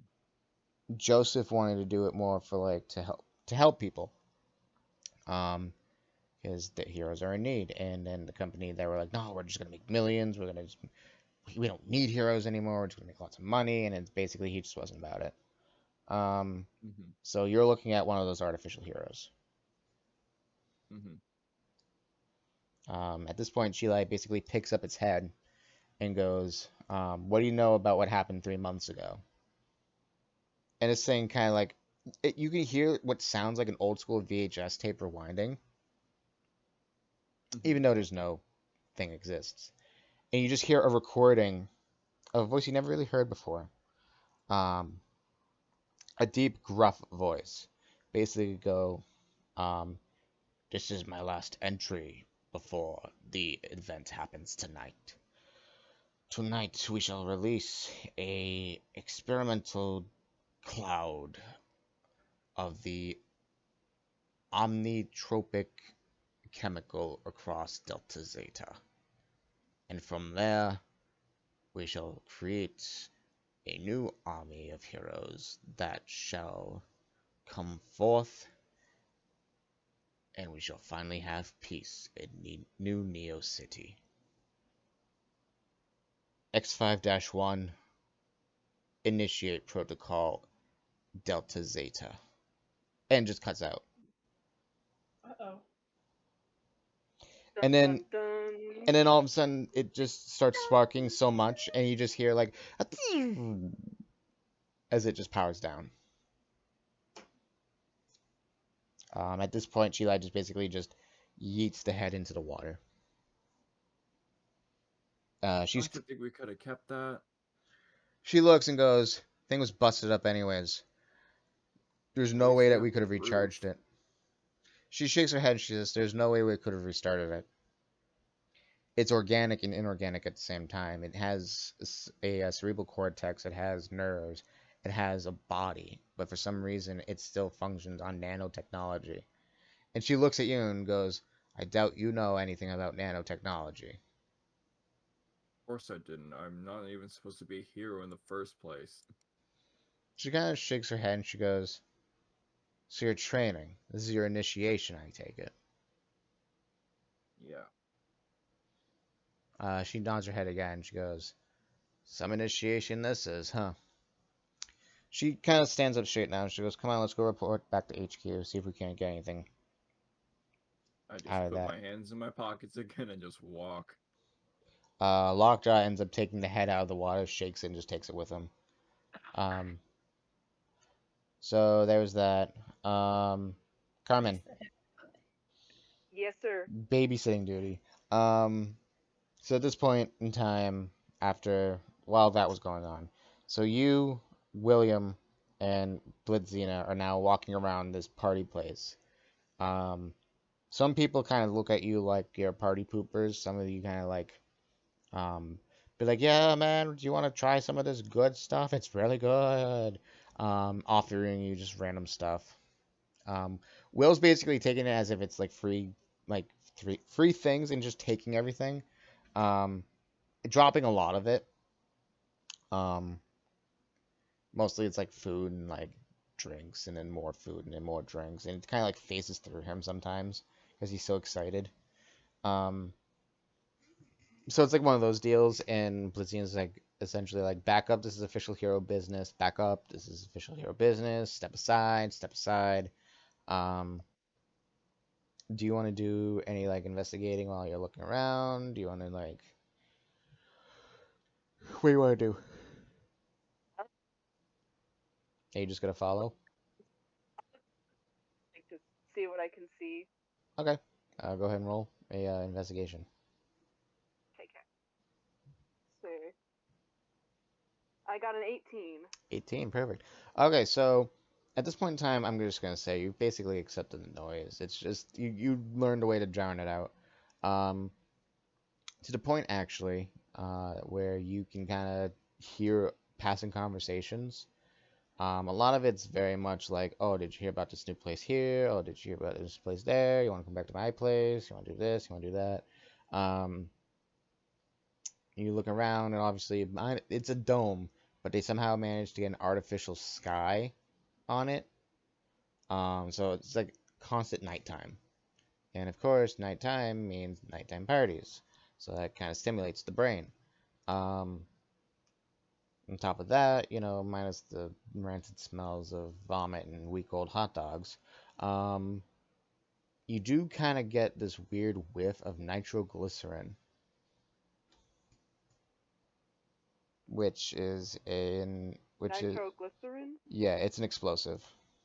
Yeah, I was gonna say, isn't that TNT? It's eventually it's like TNT. It's a Okay. very, That's a little off-putting, yeah, you kind of get that whiff, and you're like, especially for Carmen. Like, that's a little off-putting. right. Well, how do you think Blitzina feels? She could basically cause anything to explode, but it's not her. Exactly. It's not Blitzina. It's not her. I'll say that right now. Yeah. Um, but you kind of just got like a whiff of like nitroglycerin while you're passing an alley. Besides that, you do happen to see out of the corner of your eye, about a quarter of a block away from where you smelt the nitroglycerin, two guys, all dark clothes. All you see is like their eyes, which actually are glowing like a fluorescent pink. Just kind of like eyeballing you, like the three of you. Um, but actually, they're more focused on Blitzina than both of you, which is weird because out of everyone trying to convince you, like both you and Will, to have something, they focus more on her. Hmm. Without like causing any like attention to us, drawing any attention, I just silently say, "You see, it's someone watching us, right?" To Blitzina. She just basically goes, "Yeah, I'm used to people just kind of like giving us a look." She kind of looks back at you. It's just, thankfully through the military training I had before I received these powers, about 20 years ago. But besides that, she kind of like shakes her head and she goes, "Something's off. I don't know what." Do you smell that nitroglycerin or She's explosives? she stops short and she kind of looks at you and goes, "What did you say?" You don't smell that? It smells like explosives. She shook her head no, and she says, "Where did you smell that?" How far did we walk from that? Like 2 blocks or something? About you're right about now. How far? You're about a block away now. I'll just like point behind us, like back that way a little She ways. she takes off running towards that direction. I will run after her and make sure I grab Will. All right, so you grab Will. Will's just like, yeah. um, as both of you guys are just like taking off now, you get back to the alleyway where you saw the barrel, where you figured the nitroglycerin was coming from. Um, there actually was three barrels, and all three barrels are now gone. But there's still some residue left over from where it was like dripping out. So Blitzina basically kind of like touches two of her fingers to it, kind of rubs it together, gives it a smell, and she goes, "We're in deep shit if this is actually." She's like, "We're in deep shit now." I Um, mean, well, before she says anything, you three of you guys hear a ruckus, like rummaging, um, and without any reaction before like a hide, um, Will touches both, like, on your arms, you and Blitzina, and he turns all three of you guys invisible, um, and as well as invisible, intangible, so as long as you don't move. Um, so you see a door open now, in front of you. And you just see like the same two people that you saw before with the pink eyes, just kind of like waddling out with like empty barrels. But you caught that same whiff of nitroglycerin.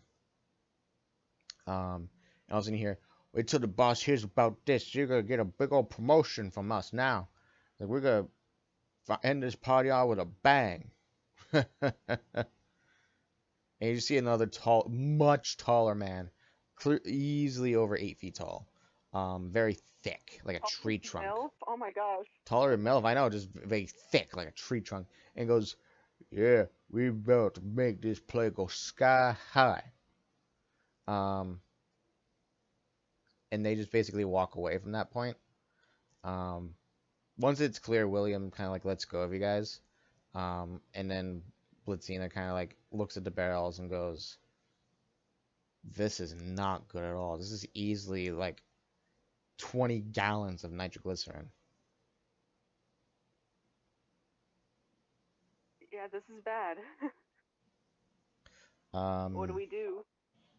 she looks at you and goes, "We need to find the mayor of Triomega." Unfortunately, she sighs and goes, "That's in Triomega State University." And that's how far?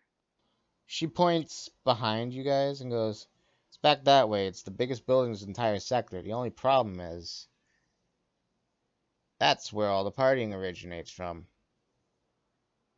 Fantastic. Yeah, so Uh, so what do we do without him? Like, without what can we do? um she kind of looks back, she looks at you and goes, "Get the fuck out of here." Um she goes, "There's nothing we can really do. We have to stop this." Um I'm looking up what nitroglycerin makes.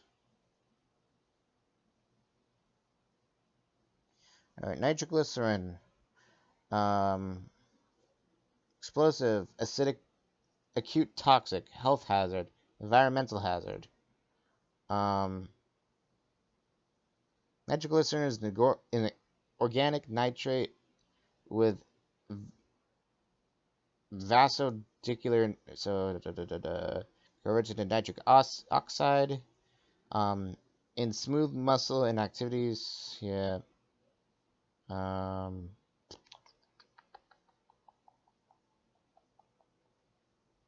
Nitroglycerin is a, yeah, hydrogen hydroxide. Pungent, releases nitric oxide, opens blood vessels, alleviates heart pain. So that's a good thing. Nitroglycerin desensitized liquid appears as a pale yellow viscous liquid, with a slightly soluble in water and more dense in water, sensitive to shock and heat, may explode under prolonged exposure to fire or heat. Primary hazard is the blast of an instantaneous explosion and not flying fragments or projectiles. I don't know how big each explosion is. depending on each thing. So depending on how big that is, you're talking about 20 gallons, like 20-gallon drums. You're talking about like 20-gallon drums of nitroglycerol. That's a lot. That is a lot. That is easily enough to clear out that sector and 3 other sectors. That could level the whole city, That could basically. that could That's level insane. that could level like I said, that could level like 3 sectors at once. Yeah. So she looks back and she goes, "You either need to get out of here and get into a safe location away from that blast radius, or we need to stop these people from blowing up 3 freaking city blocks or 3 sectors." She says, "Luckily, one of them is uninhabited, but the other one's more of a problem because that's Yeah. where our main mining industry is to get gold and other electronics we might need." So how do we stop this? She sits and she goes, "We need to prevent those barrels from exploding. So we need to find where those barrels are, contain them, stop the mastermind for whoever it is, and finally, we need to end this party. That's our primary objective. This just turned into a level 10 threat now." She kind of leans back. She's thinking, she goes, "First thing we need to do is we need to find those 3. We need to find out what they're doing with the nitroglycerin." William perks up and he goes, "I can do that." And she basically at this point, he's volunteering to go off by himself.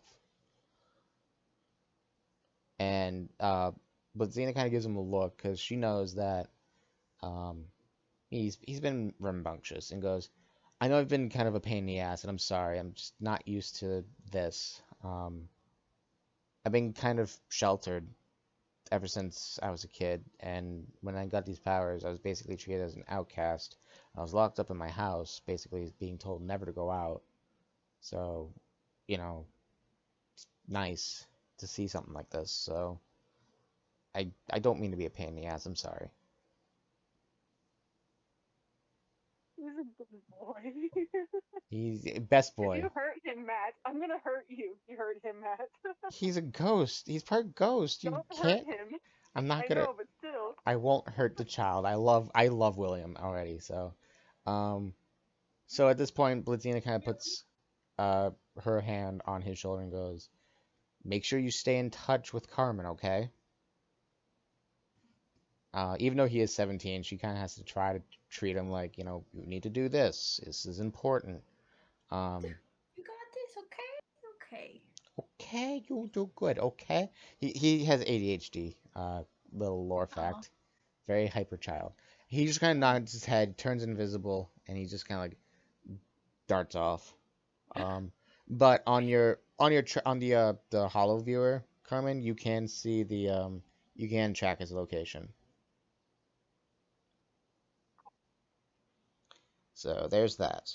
Um, so once he's gone, Blitzina goes, "We need to make sure you stay in touch with him, figures out what's going on with with all that nitroglycerol fuel, the liquid.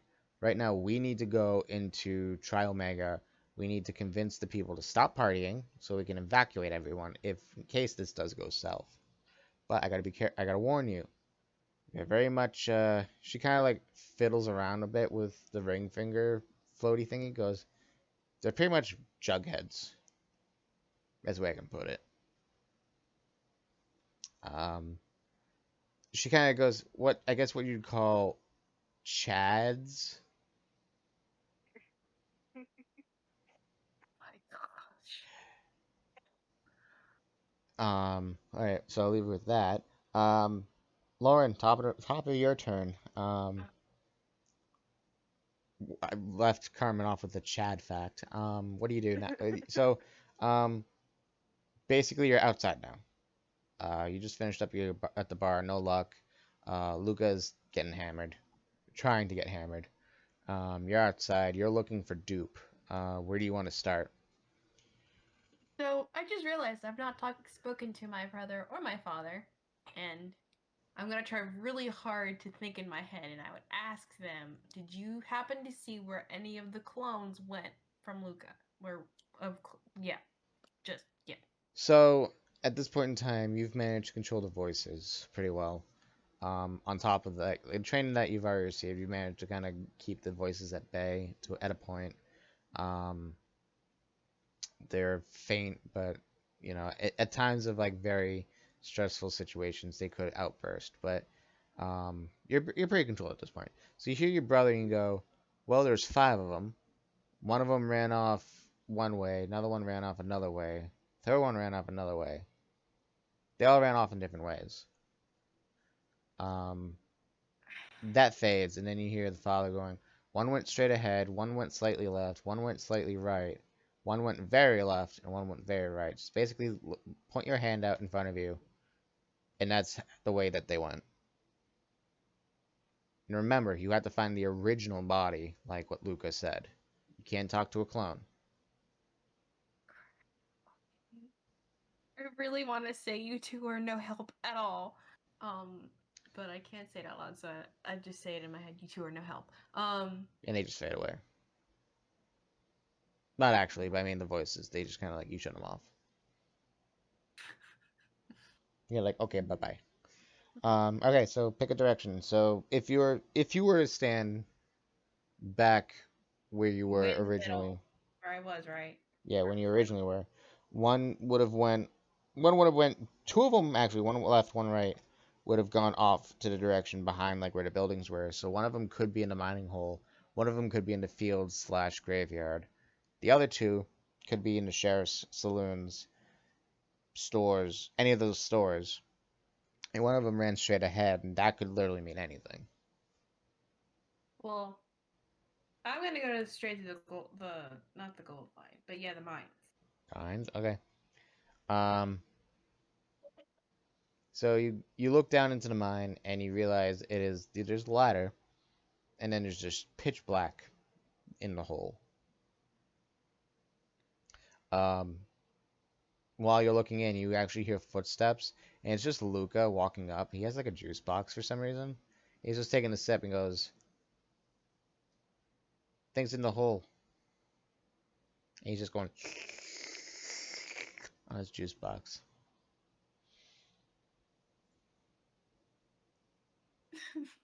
I just threw you through the loop. He went from a drinking spree to a juice box. So what's in the hole? I don't know what's in the hole. Why don't you go down there first? He basically goes, "Hold my pouch," and he I basically just just take the pouch, and I'm like, okay, fine. so he Awkward. so he kind of like crouches down. You see, this is like the first time you're actually seeing his powers besides what he displayed in the bar. His legs basically just kind of compress down to the point where his knees are almost touching his feet. Oh, dang. And he just basically springs up and he just dives into the hole. And you just hear very muffled, "It's very dark in here. Can you toss down a light? I can't see shit. Give me my juice box." And you just hear like a, and like his hand just kind of like reaches up and just kind of like gives me like the gimme motion.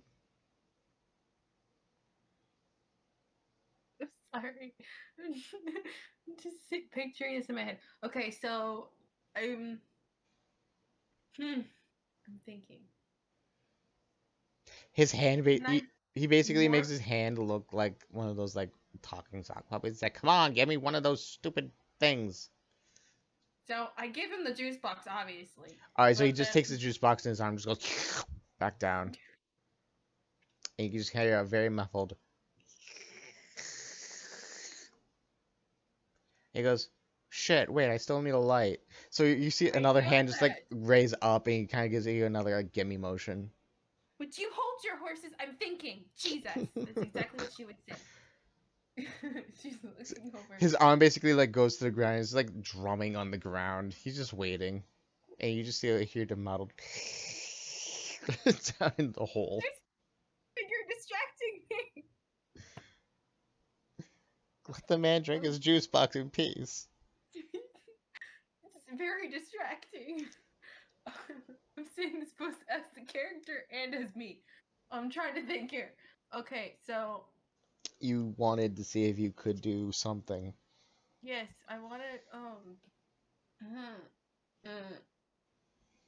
I'm assuming I'm in a field, so I can't make anything into a light,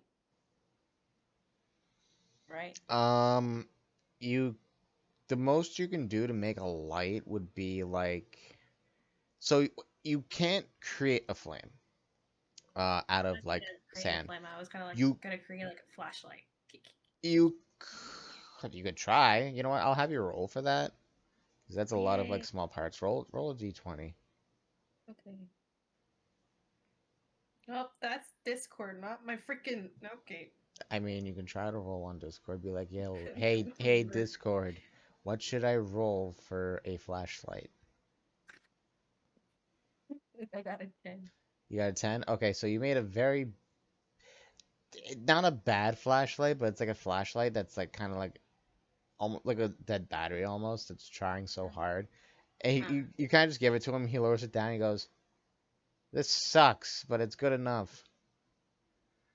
Um, So glad I wasted that roll for you. I made you. Yep. So she's not muttering. I'm just saying this. She's not gonna say anything. She's gonna kind of like roll Okay. her eyes, then go down and follow him. you're going down in a hole. Oh, yeah. Okay. So, make an acrobatics check. Oh Jesus, I suck at acrobatics. I'm not flexible. Not like the flexi juice I boy. got a 2. The ladder breaks and you fall flat on your back. I have the worst luck, honestly. So as you just land on the ground, the wind's knocked out of you, and all of a sudden you just see, like as you're staring up in the hole, you just see Luca just kind of staring over you and just go. He goes, "Wow, aren't you acrobatic?" And just kind of like, so at this point, he's looking around with the flashlight. He managed to figure out how to make it stop flickering. Light's not good, but I mean, you could see down there. But basically, where you're standing, it looks like it's a dried up well, essentially. But What now? it looks like a remains of a dried up well, but Oh, okay. I didn't but hear the well part. but behind where Luca's standing, there's actually a tunnel, and you can kind of hear like a faint little running around, like footsteps. Do you think that's? You think that's? I forgot his name. What's his name? Dupe, Hmm? dupe. Oh, Duke. Okay, yeah. Do you think No, it's Duke? dupe like duplicate. Oh, I gotta write his name down. I forget. Man. Dupe.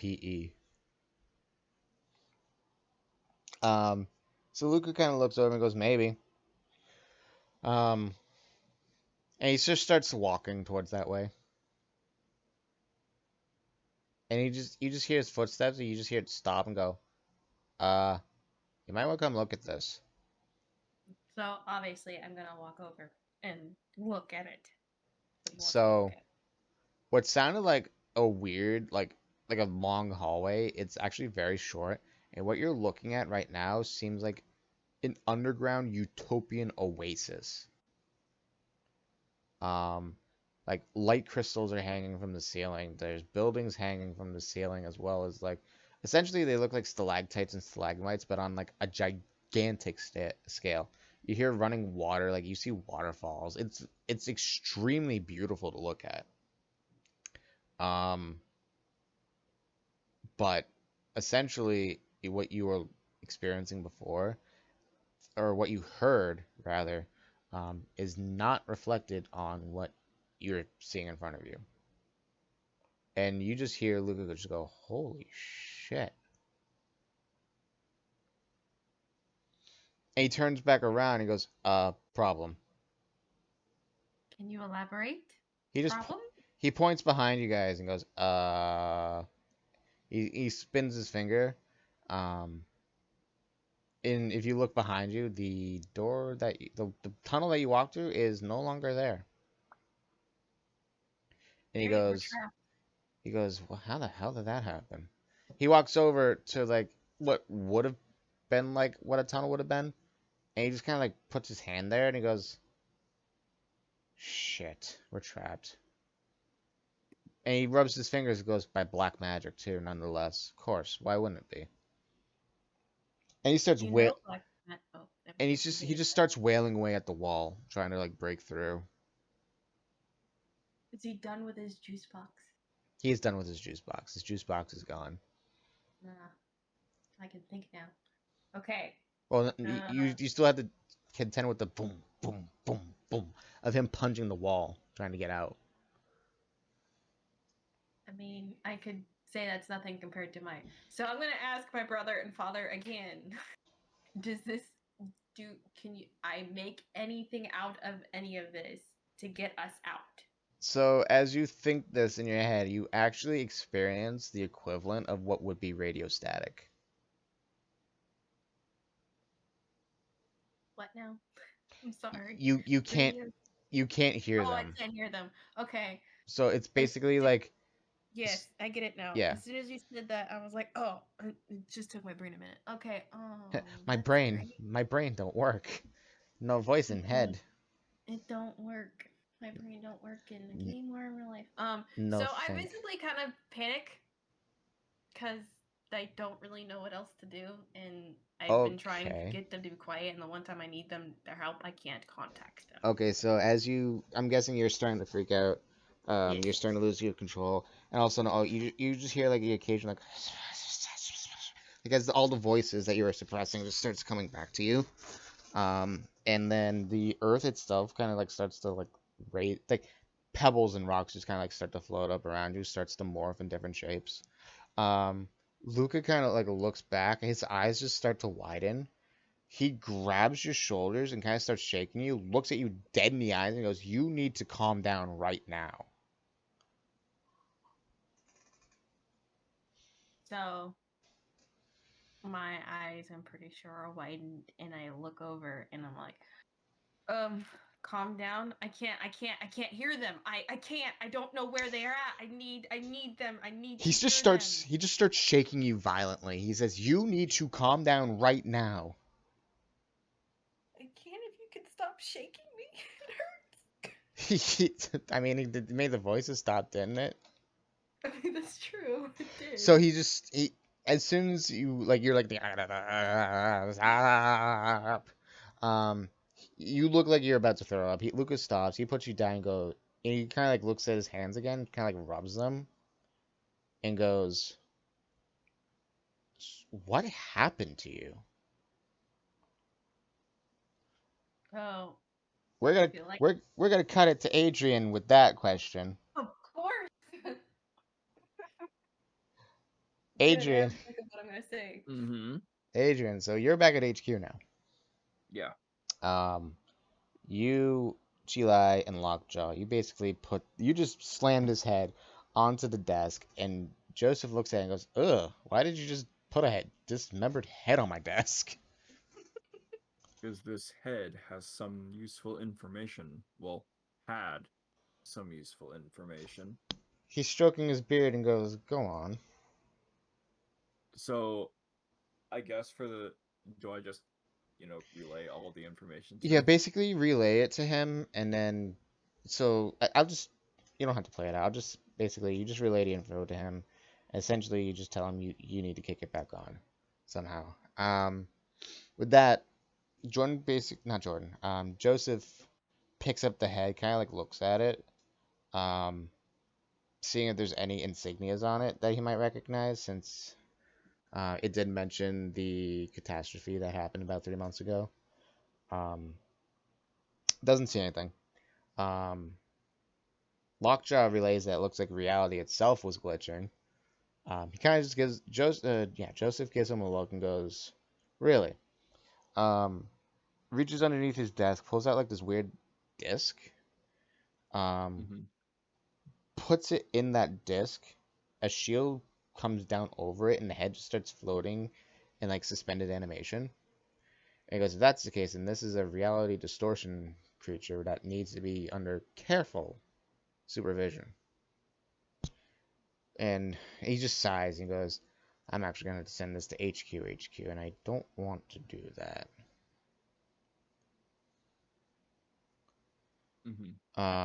As he kind of strokes his beard some more, all of a sudden you hear, hey, GG. And you just hear Jordan walking in and goes, the hell is that? It's my head. You like my head? It's a head. Um, so basically, Joseph relays everything to Jordan. That basically was relayed to by you. And Jordan goes, why the fuck are you keeping a head? You have the information.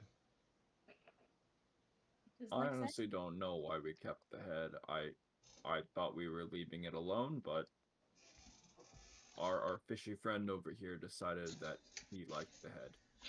I thought it would be nice to have to get some more information out of it.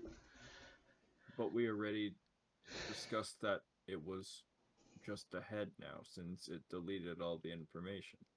Jordan kind of like leans back and goes, no, actually, you might be onto something. He's drumming his fingers and he goes, Gigi, you might have to call him. And he just whips around and is like, I will not call that bastard. Oh, I know.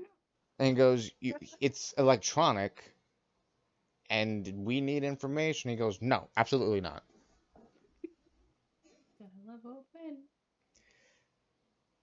And the other two are completely confused. They're like, well, right, we're going now. Bye.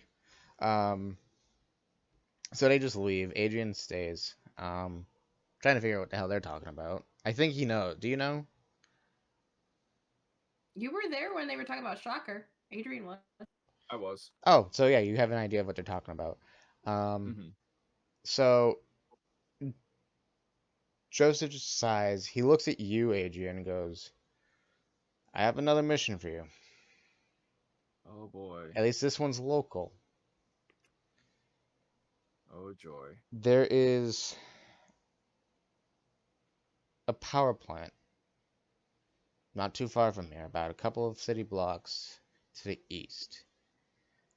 And he basically points in the direction towards like where you guys first encountered the Sandalians. He says there's a power plant. That power plant is ran and owned by the family, by Shocker's family. Shocker lives in that old abandoned power plant. Find him. He sighs and goes, tell him Joseph Johnson sent you. And he just basically just feeling words. He goes, try not to have him rub you the wrong way. Because he's a very old fool. And he's very stubborn. Think you can handle that? Wait, he says, can you handle that? Yeah, he goes, can you handle that? I say absolutely nothing, and I walk away. Oh, okay. Jordan basically just rubs the back of his head and he goes, Jesus Christ. Just give me a break. Okay, Carmen. Yes. So you and Blitzina, you reach Tri Omega University. It is trashed. Spray paint, graffiti, fucking cans and bottles and big bottles of alcohol everywhere. Toilet paper, various puddles of miscellaneous fluids all over the ground. Grass is overgrown, windows are smashed. It looks like a shithole. And the doors to the campus are wide open. Blitzina looks at you and goes, I can't go in there. Why not? It's a college campus. I'm 45 years old. You're in your 20s. You can pass as a college student. Just act like a bra. Or whatever the hell you guys say nowadays. I don't know.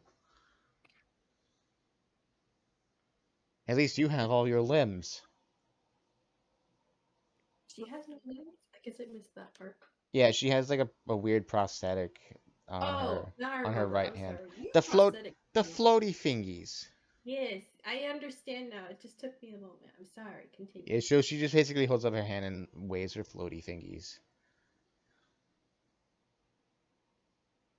Um, so she basically knows that you don't like this atmosphere, Carmen, because Yeah. that she basically has mother's intuition in a way. Um, so she basically puts her real hand on your shoulder and goes, "You can do this. Just play it cool. Don't burn anything down, and just No promises. find the council of the Tri-Omega clan and have them just stop the party, or try to explain to them that if they don't stop, this entire sector's gone." And then she basically kind of like pushes you in, or not in, pushes you forward towards like the indoor, like the campus, like doors. She says, "I'll be right here." Carmen just like shakes her head, slightly smiles, and is like, ugh, fine, okay. And then she walks in. All right, so you're inside the main hall of the campus. Ooh, looks the same on the inside as it does on the outside. Just more graffiti, less window smashing, and just about the same fluid piles. You do hear like groaning from the left inside a locker. Inside of a locker. Yeah. Uh, I'll walk over to the locker and see if I can open it. It's a combination lock. You can try to brute force it, you can try to muscular open it, or you can just melt the lock. I want to melt the lock. Alright, roll to melt the lock. I'm assuming just a 20. Roll, yeah. See what I get. I got a 9. Well, you did melt the lock. The only problem is you melted it a little too much, and you just see this weird, very chubby, hungover kid just screaming in pain. His ass is on fire, tackling you, and be like, "My ass is on fire! My ass is on fire!" And he's just like butt dragging. He goes, "What the hell wrong with you?"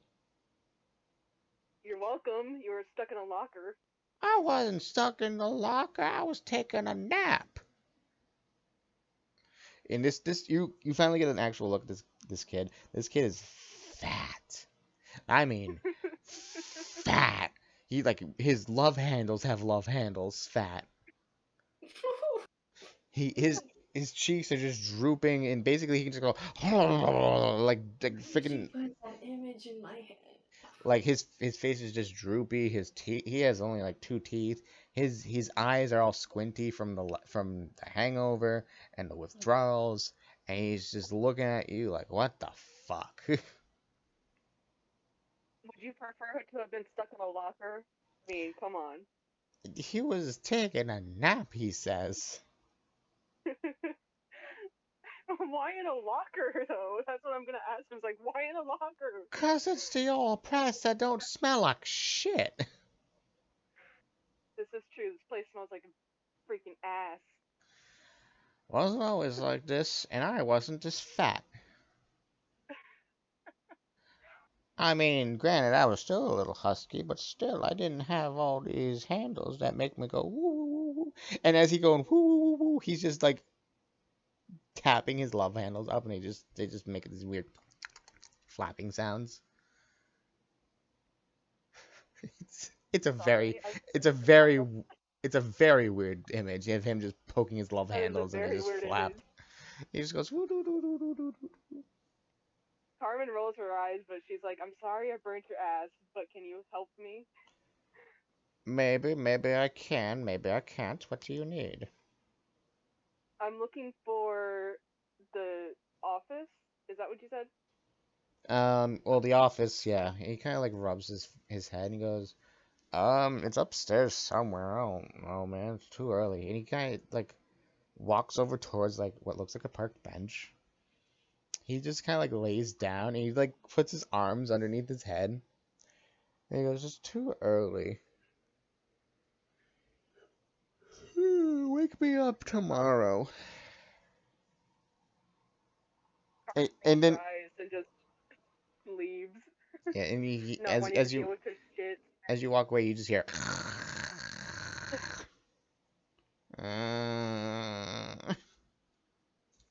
as he's like snoring away.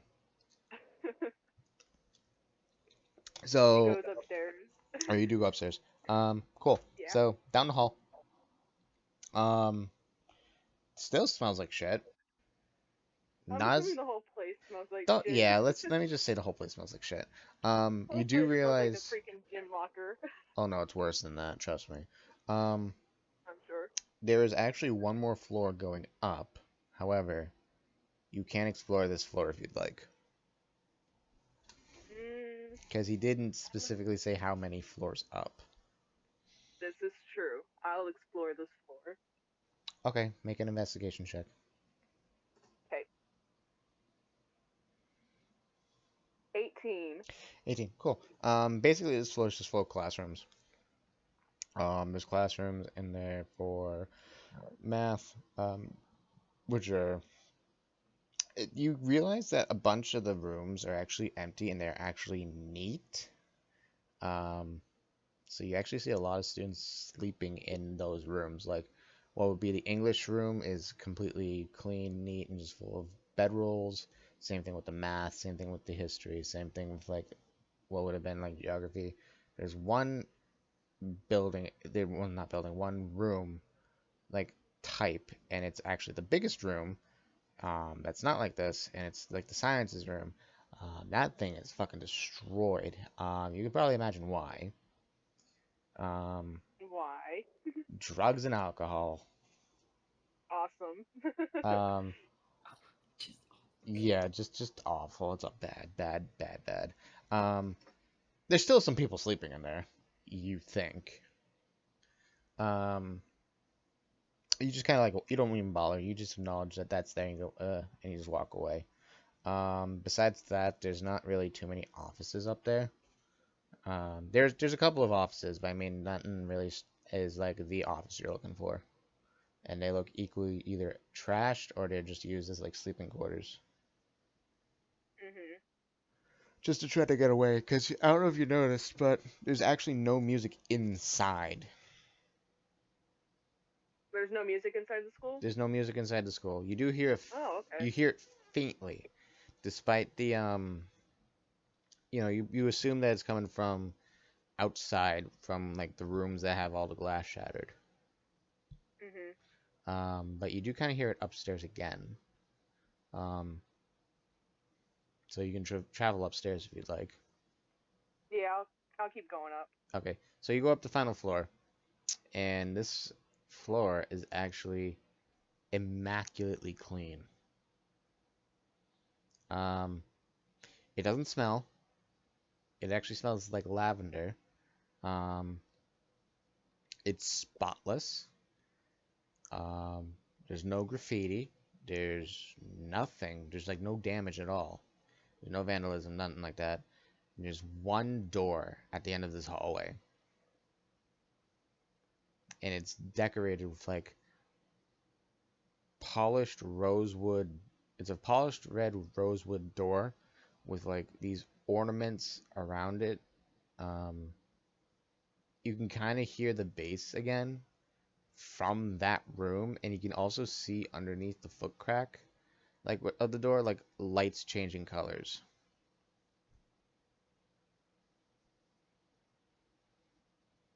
So I was like, this is a bad idea, but she'll walk to that door.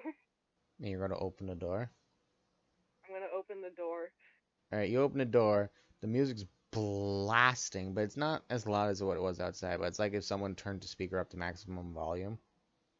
Mhm.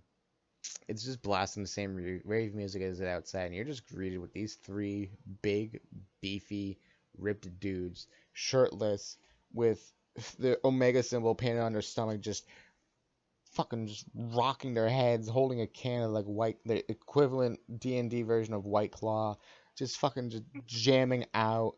One of them looks up and goes, "Shaw, it's a bra, Jesus. Chad, Brad, we got a gasta."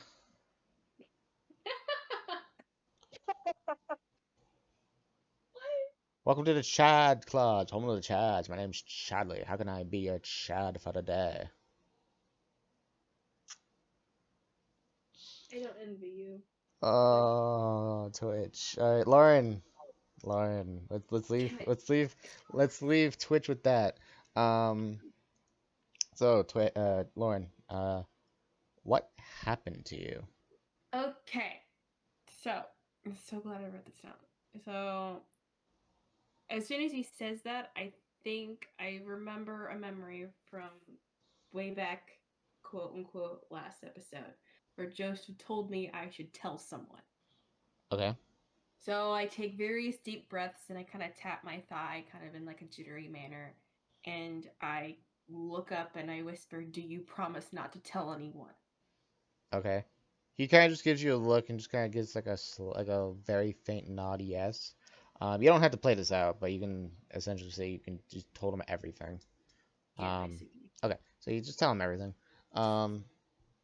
Once you finish, he kind of just like he's looking at you. Originally he had a face of like confusion, and kind of like changed from like confusion to like solemn to like understanding. He once you were done, he kind of just nods his head and just starts walking away.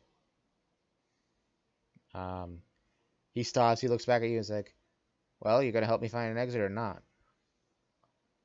And Well, so I look around, and you said there are a lot of crystals around me, right? yeah, so it's actually like the ceiling is basically lined with them. Um, it's your only way of giving off light. If you wanted to investigate the crystals some more, I'd have to have you roll an investigation check. I had a flash that it would fall and kill me, so no. um, actually, no, I do want to do an investigation check because I want to see if they can lead somewhere, Okay, yeah, or no, if it's that one thing. So I'm gonna do yeah, go ahead and roll. it. Why do I keep?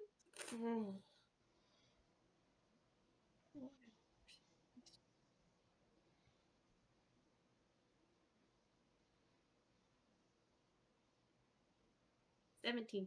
Okay, No, that's 18. okay, no, that's plenty. So you point, so you look at the crystals. Well, first I'm imagining you're pointing the light at the crystals, right? Mm-hmm. Okay, so you point the light at the crystal. They shine a brilliant sapphire blue. Um, the light itself is actually coming from a surface, but not the surface. Um, so you really can't determine exactly where the light's coming from. Um, the crystals themselves are haphazardly grown. However, there are some larger crystals that you can kind of glean from that actually seem to be leading towards a way, like a pathway, but like on the ceiling. Um, Oh. you follow it? Okay, Mm-hmm. so you're kind of like just looking up and you're walking. Um, you're just bumping into like all these people down there. You don't really pay attention to them, I'm assuming. Mm. Neither does Luca. Luca just kind of like walks around. He steals someone else's like cup of coffee, just like gulps it down in one thing, just throws it off to the side, and he just puts his hands in his pocket. And he's just following you.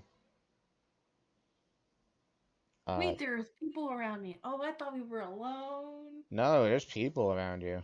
Oh, I just told my deepest, darkest secret around people. No, No. no, no, no, no, no. You're far enough away. So Oh, it's just to okay. him. No, Okay. you basically you walked down a path about a good solid while away, down, and then once you looked at the ceiling crystals, you just followed that, and that's when you were encountering the people, just bumping into them. Got it. No, you're fine. No, just Luca heard it. Um, once you finish interacting with all those people, you get to a door. The door itself seems to be lined up with three giant gemstones, an emerald, a ruby, and a sapphire. They're all in. It just needs a way of activating, and it seems like um, you need a fire to do so. Wish Carmen were here. Carmen would know what to do with this. I'm whispering this in my head as I'm looking. Well, I'm just whispering it, and I kind of look around. So you're saying around people.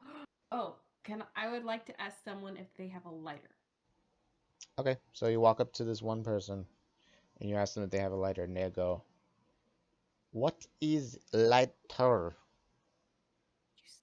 Okay. I A don't have." lighter is something you set with fire. It just kind of gives you like this bewildered look, like, "What is fire? Mm-hmm. Fire? No, no fire. No, no, no, no. No death. No death fire. No." And he kind of like looks at you, just like shakes his head, and just kind of like runs away. Well, Luca, got any other plans? Because I can't make fire. Kind of just looks at you, looks at the pedestal, and he kind of like walks up to like where you're supposed to have the fire. He rubs his fingers. He goes, "And it's oil." He actually takes your flashlight, puts it in the thing, grabs a rock, and he smashes it. Well, good thing it wasn't anything important. Um, but when he smashes it, it sparks, and the sparks catch the oil on fire, and it just engulfs that oil in flames, and then the path of the oil lights it up, and it opens the door. And he just tosses the rock, and he just looks at you and goes, "One of the biggest things I would suggest to you is to learn to think outside the box." And he just walks away. Um, Adrian, Mm-hmm. you arrive at the power plant. What Okay. you are standing outside the gate of the power plant. It is locked. It's locked from the inside. The gate seems climbable, but it's also at this specific point in time it is raining. Um, but you are also greeted with like a warm, like it's comforting to you in a way. The warm electrical hum of like electricity like flowing through the wires. Um, Mm-hmm. but you try to find a way inside. What do you do? I will attempt to try and do the same thing that I did with the other door. It's actually it's like a lock, like a padlock. It's a padlock. It's a padlock, and it's locked on the inside of this iron gate, like this wrought iron gate. Hmm. I knock. All right, so I don't know how you not gone. I'll just say you just took your sword and you're just like clanging it. Um, Sure. you just hear like a big booming intercom, like just surrounding you. Just basically go away. I simply say, what was his name? Joseph? Yeah, Joseph. Joseph sent me here. It's just kind of silent, and then you just hear like mechanical whirring as like like these little tiny robot hands just pop out of the ground like it's too far for you to interact with, but basically just unlocks the door or the gate rather with the chain. The chain falls and the doors just slowly swing towards you as the hands kind of drip back into the ground. Um, as and then the door, like a garage door, it like opens up slowly enough for like an average person to fit through. And then you just hear a, "Wipe your feet when you get in." I just use my power to remove the water from my foot. Okay, fair enough. So you get there, you remove the crap from your feet with your powers, and then you turn. It's a it's a very large room. Electricity is still humming, but it's not humming in a way of delivering electricity. to people. It's like taking in electricity. Um, and you Mm-hmm. see there's like like a very haphazardly put together generator, but it's a functioning generator in the middle of the room connecting to a TV. The TV is black and white. It's very staticky, but it's playing like old rerun shows that you would have seen maybe um, if you were like very very young and like saw your parents watching like TV or something like that. Mm-hmm. And you see two more wires running up to like these shoulder compartments um, to a figure sitting in a wheelchair. And you kind of see the head turn to face you just enough to see like this glowing yellow eye. It kind of like leans back and goes, "So that old bastard sent you, huh?" He starts laughing. Unfortunately. He starts laughing and he starts coughing. Um, Reaches over to grab like a can. You don't know what's in it. And he just takes a sip and he just puts it down and goes, "So the one time he finally needs me, I told him I'd see the day." Um, so he slowly moves his hands, spins around, and you just hear him go like two claps. And every like a bunch of lights like kick on. Sitting in the chair is a very old looking man. His hair is still spiky, with a black lightning bolt running through it. A very long like soul patch. His eyes that are yellow, they look like they're faded of color, but his eyes are still like that very vibrant gold.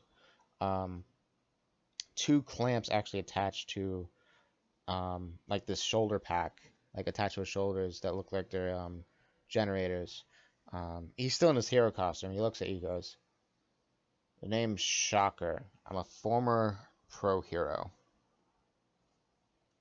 I know very well who you are. So what does he want? He needs your help with determining a certain experiment and certain things that have been happening as of late. He kind of just raises his eyebrow and goes, "What makes you think I know anything about experiments?" Don't shoot me, man. I'm just the messenger. He kind of like leans forward a little bit. He seems interested, but he also kind of seems like he just doesn't want to be bothered. Um, so he goes,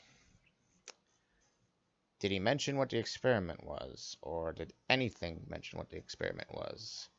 Also, I know quite well, before you answer that, about the catastrophe that happened about 3 months ago." Yep. And so he goes, he kind of leans back and goes, "I can't help you with that catastrophe. That's on you. But answer me that first question I asked you about what the experiment might have been." What was the name of the experiment again? Uh, From the recording? X5-1. Um, Its name was Experiment X5-1. his eyes kind of widen. He leans forward and goes, "X5-1? No, that can't be. Yeah, that can't be." He starts stroking his soul patch and goes, "X5-1 would have been the prototypes that Joseph and I created, but that's impossible. We destroyed all those. Unless those bastards that frickin' I'll guarantee they took the blueprints." He's scratching his head. He tries to get up out of his wheelchair, but he can't. Um, Poor old man. yeah, so he And kind of like, I simply tell him, if you want proof that it exists, I kind of just, and I tell you, like, it made me like you. he We're looks similar in over. more ways than one. He looks over at you. And he puts his hand out. Not in like a very sad, pathetic, dying way, but he puts his hand out, and you feel almost like an electromagnetic pulse between the two of you. He puts his hand down and he goes, "Son of a bitch, I guess so." And he kind of like taps his foot. And he goes, He just sighs. He goes, "Fine. I guess I should probably get out of this dusty, dank, old, frickin' stupid factory of this." He leans forward and he starts wheeling towards you. And he stops. He points at you and goes, "One condition. No matter what happens, I keep that head." That's not up to me to decide. I'm not saying it That's is up to you to decide. I'm telling you. I'm going to keep that head. You're going to help me. And he just wheels past you. and say it to the other old man, Gramps. Tend on it, or else I'm going to dismantle his freaking arm. He starts laughing and he coughs again. Um, Of the old man. Uh, as he walks, I just say to myself, "What the hell did I get myself into?" A lot, Adrian. A lot. yo, Adrian. All right, Carmen. You're Yeah. you're in the room with the Chads. Oh Jesus, the Chads! I forgot. I knew this was a bad idea. He goes, "Name's Chad." Now over there we got Brad, and over there we got Zad. He wanted to be called Bad, but people like to call him Zad for some reason. He just chugs his drink, slams it against his head, tosses it down, reaches into a drawer underneath his seat, and opens up another one, and just kind of leans back and goes, "So what can I do for you, little gal?" Like he says gal and not girl. If any of you know where the office is, the main office. They all kind of like look at each other. They start laughing and goes, "You're in it now, brah.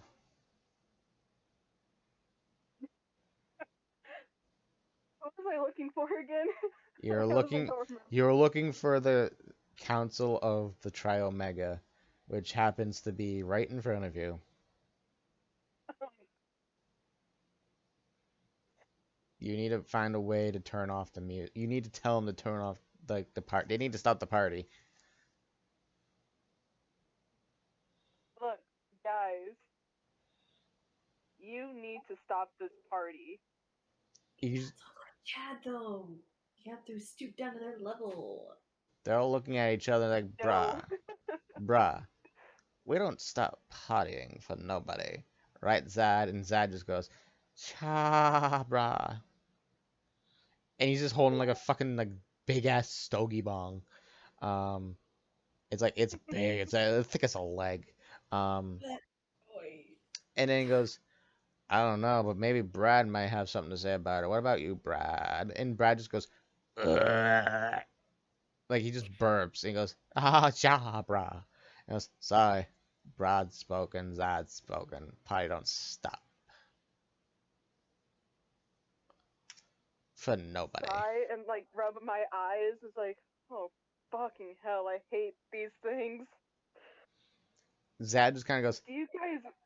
Zad just kind of goes, "What you say, brah? You don't You like guys are in danger. Like, I dead serious. I'll say it like that. You guys are in danger, you morons. Basically, the three of them in sync just take their sunglasses and just lower them just to look at you. Just like, and you just kind of get the spine tinglies, and they all just kind of speak in their own, like, at the same time, like, "You don't know who you're messing with, brah." Apparently, I'm messing with three big idiots that don't understand that this place is going to blow up. The doors kind of slam closed behind you, Fantastic. and the three of them kind of like get up in unison, and they all kind of like walk in unison. They do everything at the same time. Um, and they go, "We know exactly what's happening, brah. It's all our design." And you can kind of see as they get closer, and if they were to touch, they kind of like fuse together, and they become like one person essentially once they get close enough to you. It's the Mega Chad. He's fucking ripped. This man's got like a 15 pack. Like, you know that meme of like Giga Chad? Basically, it's like that, but not as like fake. Wow. And he's just looking at you, chugs another like Truly, slams against his head, and goes, "This probably don't stop until the Giga Chad stops, brah." And that never happened because that Giga Chad fake is as fake as that diamond ring on your face, bruh, because you don't have one. Oh, and they high fives himself. What? Exactly. So basically, at this point, he this thing just basically picks up the throne of beer with one hand and just yeets it at you. My And as he throws, he literally goes yeet and just throws it. This is why I hate parties. Like, that's what she says that she's dodging if she can. As soon as he stops, the Can thing I dodge actually, it? yeah, no, you dodge it perfectly fine. But as soon as Okay. you shout, "This is why I hate parties," the thing actually like grabs the middle of its chest. It's like, "I've never met anyone that ever hated a party, brah." And then its face actually kind of like splits into three, like two separate parts. It's like, "Yeah, Chad, I never met anyone that hated parties ever." And it's like, "Yeah, Zah, this is stupid, brah." And they fuse back together and they go, "This is so bogus." And you three are idiots. And then you just one of them just once like one quarter pack slices off and goes, "Nah, brah, we're three halves of a whole idiot," and just comes back together, and yeets another truly thrown at you with another yeet.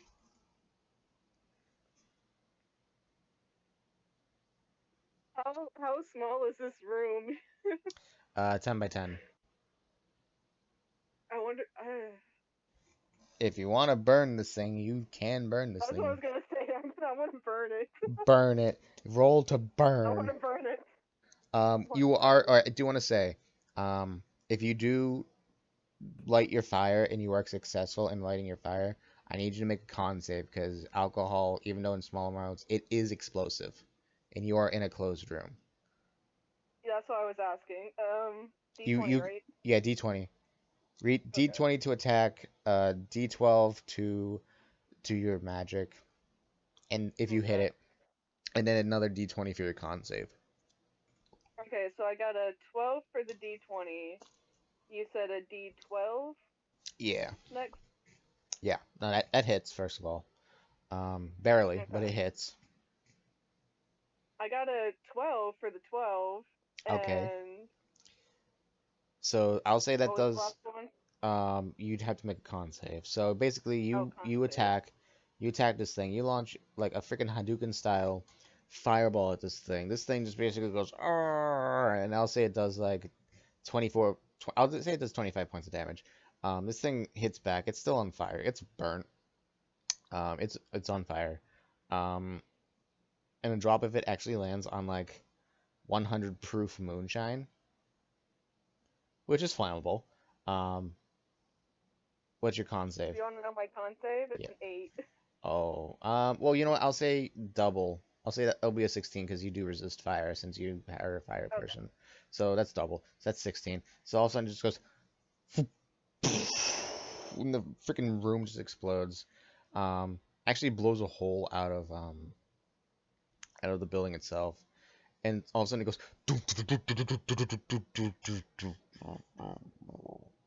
and the ceiling actually hear like crack, like mechanical metal is cracking, and it slowly opens up, and you just see like daylight for like the like blinding daylight. All of a sudden, you just hear a lot of people go, like if someone like turned on the lights too fast after like being in a dark room, like that, but just a Mhm. unanimous groan like that. Um, and all of a sudden, you just hear like down on the street being like, "Told you could do it, girly." And I also said no promises. I'm burning stuff in stone. you just see like a thumbs up from Blitzina, and then I love this woman. She's so cool. all of a sudden you just hear being like, "So Carmen, good news. Um, found the barrels." which makes you spooked. You actually slap a child. Roll the slap.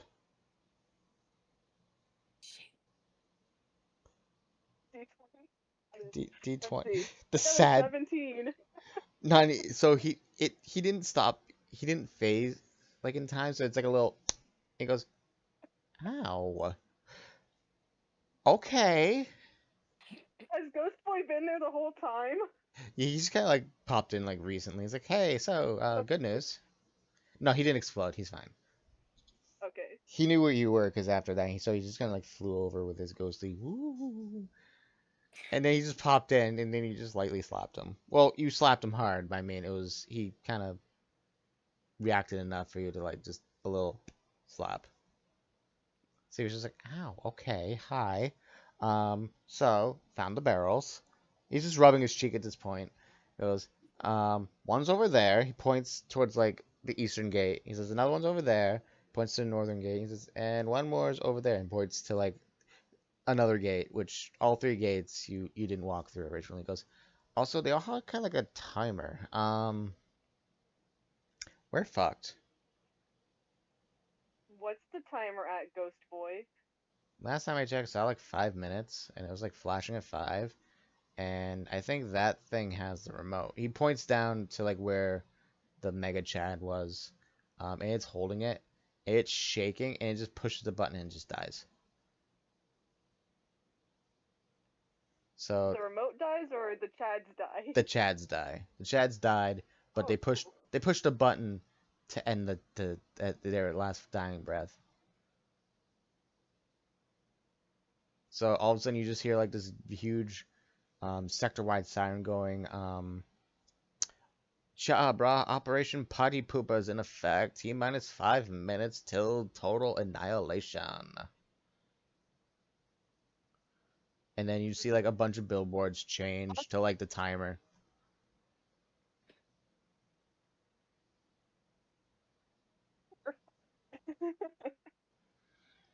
Why are you laughing at total annihilation, brah? it's nervous, monster. I laugh at nervous. Shut up, you're dead. You're dead. Go away. This total world destruction annihilation is brought to you by Zaddy Heavy. Enjoy the Zat and get the splat.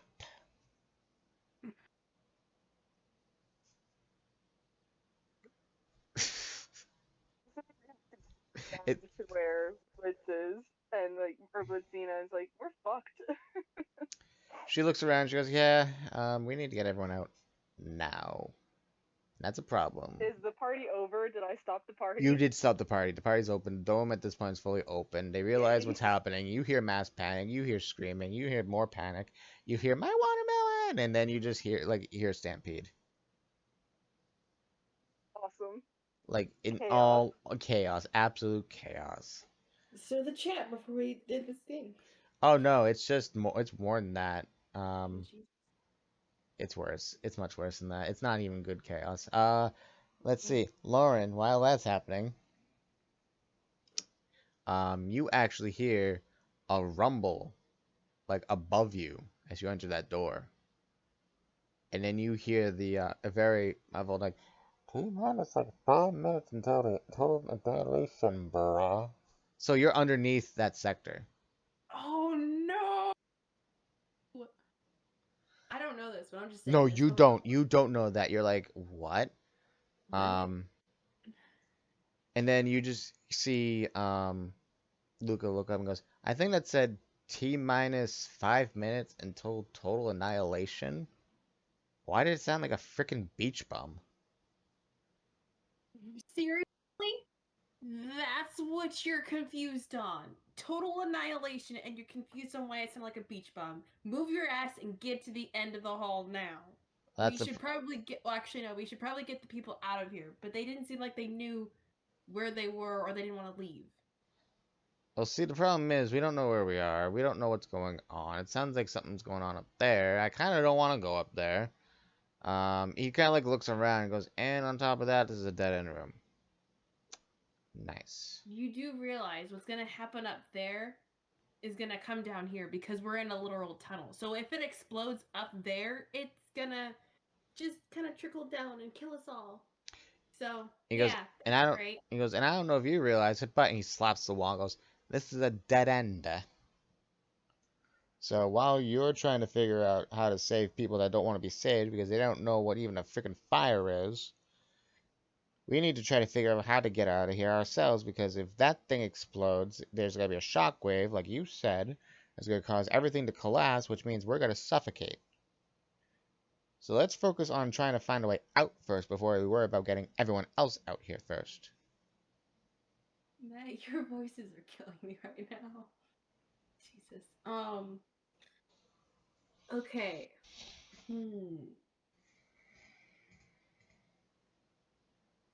Are the crystals still inside the hall, or were they in the other room? Well, you're in the tunnel room right now that basically kind of just ends. You can turn around and go back. Let's Um, go back. into the cavern room, but the big cavern room does have the big crystals. Would no, that can't work. Man, my brain's dead. Oh, okay. There could possibly be a different exit since all those people are here. How so? Huh? He looks at you and goes, how so? Where did all of these people come from? He Maybe kind we of should like ask them. he kind of looks around and goes, well, I don't know if you ever actually got a physical look at them, but they're actually gray. Damn, I think they're souls then. They didn't know what fire was. He basically looks and goes, he looks over. Luca yeets a rock at this guy. Hits the guy, gets hit in the head with a rock. Looks at him and goes, he just waves. And goes back to whatever he was doing. They're not the smartest people in the world. They're golems. I honestly don't know what a gun is, but okay. He looks around and goes, I knew this place reeked of black magic. They're all golems. Which means he's rubbing his temples and goes, this is a magical hot spot, which means something was here recently. He looks around. He actually does a double take and goes, wait, the water.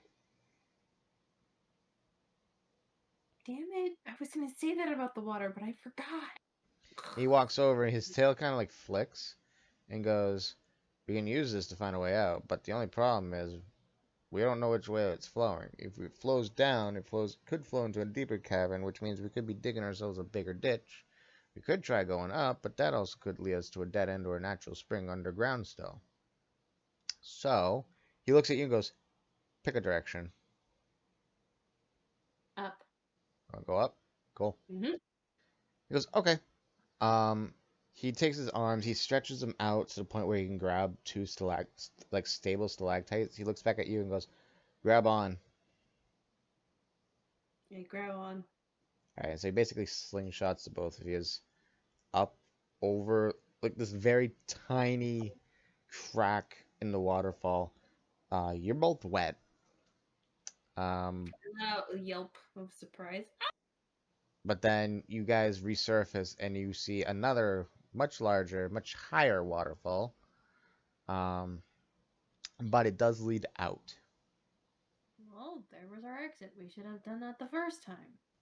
How the hell was I supposed to know that was going to work? I just picked a spot that you said. It could have been down, but then again, we didn't know. He just starts climbing. With you still on his back. He gets out. You're still both wet, but the heat's drying him off. And all of a sudden, you just see the bunch of dupe clones. Like, there's 30 of them now. He goes, there you guys are. Where the hell were you? We were looking for you, but we did multiple wrong turns, and I made bad decisions. Nothing new for me. I got heavily drunk and I had a juice box. Yep. And all the dupe clones kind of like turn back together and goes, Well, if it means anything, we didn't really find anything either. Basically, we just found a bunch of footprints. We just found a bunch of people just saying how there's going to be total annihilation of a different sector. You know, just different things every day. We heard the total annihilation too. We were underneath the ground. He Yeah, kind we of were under. he goes, "Wait, how far were you guys?" I'm assuming in the other sector. Blitz kind of, or not Blitz. Luca just scratches his stomach. He goes, I don't know, about a couple kilometers towards the east. It looks like we might have been under. He kind of sits for me and goes, Chi Omega? Yeah, that sounds right. Wait, didn't you have a friend that went to Tri Omega? He's talking to me, right? Yeah, he's talking to you. Yeah, Carmen. He kind of sits there and goes, huh. Well, from the sounds of it, they've got. He looks at a fake watch going, 2 minutes to figure out how to stop that. It takes it a moment. It takes me a moment to realize that. And then it looks like a lightning bulb just whoop in my head, and I start to figure out like, no, Carmen's there. She's gonna get annihilated. She's gonna annihilate. No, she's not. She's gonna be fine. She's better at training than I have been. What do we do? What do we do? What do we do? Wait. And then I just stop, and then I think my face would kind of glaze over, and I'm like, testing. Can you two hear me? Can I hear you? You just hear, what? We were having a nap. You just hear like a fake little like slapping, but like, what is it? Okay, So good. they're like I two. They're morphing into like different personalities, so that way well, the father wouldn't slap the son, but obviously, but like Okay. But they do have the same consciousness. But you're like, yeah, what's up? Okay. Well, we were sent for this mission to find something in this desert. However, they're in a different county. I'm gonna say county. I can't think of the name, even though you just said the name. It's called. There's gonna be a total annihilation. What do I do to help them stop it? How much time is left? You said like 3 minutes. 2 minutes. Now 2 minutes. Now it's probably about a minute and a half now, but. Oh yeah, that's great. There's about a minute and a half now. What do I do? Tell me quickly, please. But you kind of sit there for a second and be like, well, what do you want to do? I want to save my friend. I don't want her to get annihilated. And apparently there's a lot of people there. All of a sudden you just hear 60 seconds to like total annihilation or something. I don't know. All you hear is just like a silence from it, and then you go, better start praying, and then the voices just fade. Utterly useless. Useless people. Wish I didn't have these powers. So this is what I'm whispering. And then I look at the two of them like, okay, what's the plan? What are we going to do? Are we going to help them since we have literally 1.5 minutes? Or are we going to try and find something that way we don't go back to HQ empty-handed? We basically just wasted time. And all of a sudden you, Luca goes, well, what I think we should do is, and then you just hear, like the whole entire thing just like you just see a giant ass mushroom cloud. Like as his fingers like in the air, he just turns back and goes, never mind.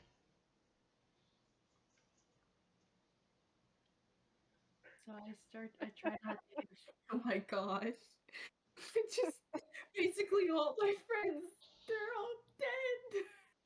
Adrian. Adrian's dead. No, he's Adrian's not. not dead yet. Adrian's not Okay. dead. Adrian's He's not not dead. dead. No, you missed it. Some sector blew up or something. I don't know. So you're wailing back with Shocker. You guys don't even know what's happening yet. And all of a sudden, you open the door. The door opens, and you just see Joseph like stand up, and he just points. It's like, "You son of a bitch!" And then Shocker goes, "You two-timer, no good bastard."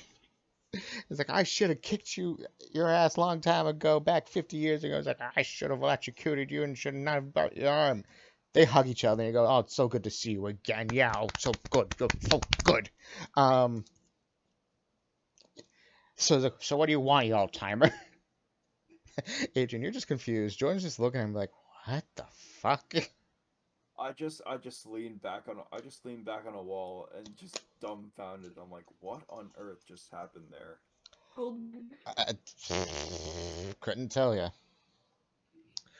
So Shocker kind of like wheels over to the head and goes, "Yep, that's one of our prototypes, all right." And Jordan goes, "I know. My question is, how the hell did it end up here?" Shocker just shakes his head and goes, "Does it still work?" They both kind of look over at you, Adrian. It did until someone decided to chomp on it. He looks. Shocker takes it out. He puts it in his hand, and you see like these blue things that like are on his like gauntlet, basically light up, and then you hear like what sounds like tiny nano-sized fans kicking in, and the lights kick on, like the eyes turn on again, and it looks, and it's like system rebooting, and then it goes, "Hello, master. It has been," and then you hear like more whirling. Goes 53 years, 17 hours, 59 weeks, and 14 days since we've last interacted with each other. How are you doing today? And then Shocker just goes, "Well, getting old sucks, but, at least it's functional." And he just puts it back into the stasis chamber. It's just floating. Floats. Just a big giant baby head floating. Yeah, so they're like, they're just looking at it and they go, "That's going to take a little bit for any data is going to be coming out. Looks like its system reboot's going to take approximately," the head goes, 23 hours, 59 minutes, and 17 seconds. He goes, "About a day. So, guess I'm staying."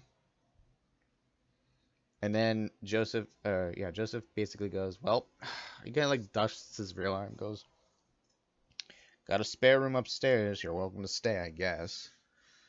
And he goes, "Well, he's like, well, if you mention that, then I guess drinks are on you tonight." He goes, "Only if you beat me at a game of blackjack." And he goes, "You know what happened the last time you played blackjack?" I mean, he's like, "Yeah, it's because you cheated, you bastard." And they're basically just going up this separate elevator while they're just bickering at each other. And Jordan just goes, "Give me a fucking break. I'm going outside." Um, that's the end of your part, Adrian. And I just kind of mumbled to myself, and that's how the romance began. The bromance. The The bromance. bromance. The Joe bro is back. Yes, the bromance. Wow, shocker. Pun intended. Oh my Okay, gosh. I was Carmen. about to say, was that a pun? That's so punny. Carmen. So I'm blown up. Yes. you have been blown up. You peel back a piece of rubble. You're coughing up a lung. Um, the entire sector of Tri Omega is leveled. Um, Fuck. yeah, very disgusting. Um, you see Blitzina get up, kind of dusting herself off. I'm still looking up how much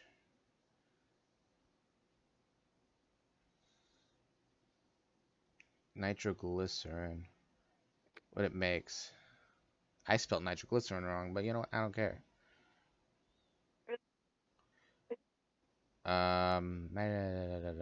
You know what? I think it's like a couple of tons of TNT. That sounds about right.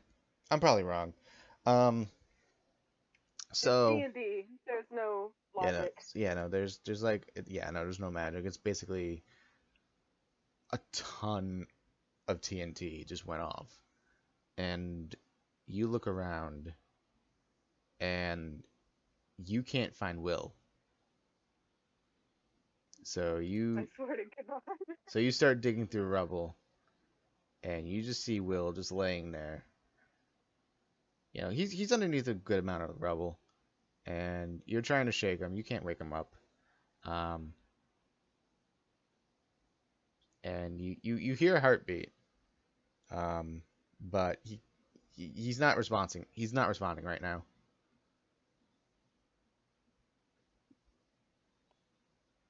What do you want to do? Did you just say kiss him? No, slap Oh, you want to slap? Oh, that's even better. Okay, him. slap him. Slap him. You slapped a child. Okay, so you slapped a child. I'll be like, wake up, ghost boy. So you just go. Yeah, He just basically goes. like, He just goes. He opens his eyes and he goes, "Stop fucking slapping me." and I'll be like, don't fucking scare me like that. So he just phases through the rubble. He kind of like dusts himself off. He goes, "What the hell happened? Did we like die? Are we dead? I think we're Yes, we're dead. dead. Well, I'm part dead. I don't know about you guys. Are you guys dead?" He looks around and goes, "No, we're still in the shithole. No, we're still alive. Okay. So what do we do now?" We do. Everyone is gone. I'm assuming we're the only survivors. Yeah, no, you're the only survivors. Latina kind of like you see her like looking at like a rubble hole that she was trying to help dig something out. Um, you just kind of hear her quietly weeping. Um, she stands up. She kind of covers the area back up, and she kind of like dips her head down, it like solemnly for like a couple of minutes. She tips her head back up. She looks at you guys. She kind of like wipes away whatever tears she has, and goes, "We head back to HQ and we report what we did. Obviously, as heroes, we can't save everyone at the same time. Unfortunately, this was a very large miscalculation upon everyone's parts." And she goes, "I'm sorry that this wasn't an experience that you wanted. You know, you're not going to be reflected badly on this. It's just shit happens. I mean," and she looks around and she goes, "It's going to be a lot of explaining to do back home, but I mean, what can you do?" What can we do? There's nothing we can do now. The only thing that you guys could do would be just to rebuild, but. And she kind of like takes off her mask, which you see the first time. She's a very beautiful woman. Um, and you can see that her hair was like just in a ponytail. She kind of like lets it down, just to reveal like a lot of curls in her hair. She goes, "I think I'm retiring from the hero business today, starting now. Um, this was a lot of unnecessary death that happened. Um, I got." She kind of like raises her hand. She goes, "I have kids I gotta take care of. I mean, their powers are gonna be coming in soon. I, I can't. I can't keep doing this. It's already bad enough I lost a hand to hero work in the past, but I, I got little ones I gotta take care of. I can't afford to lose them."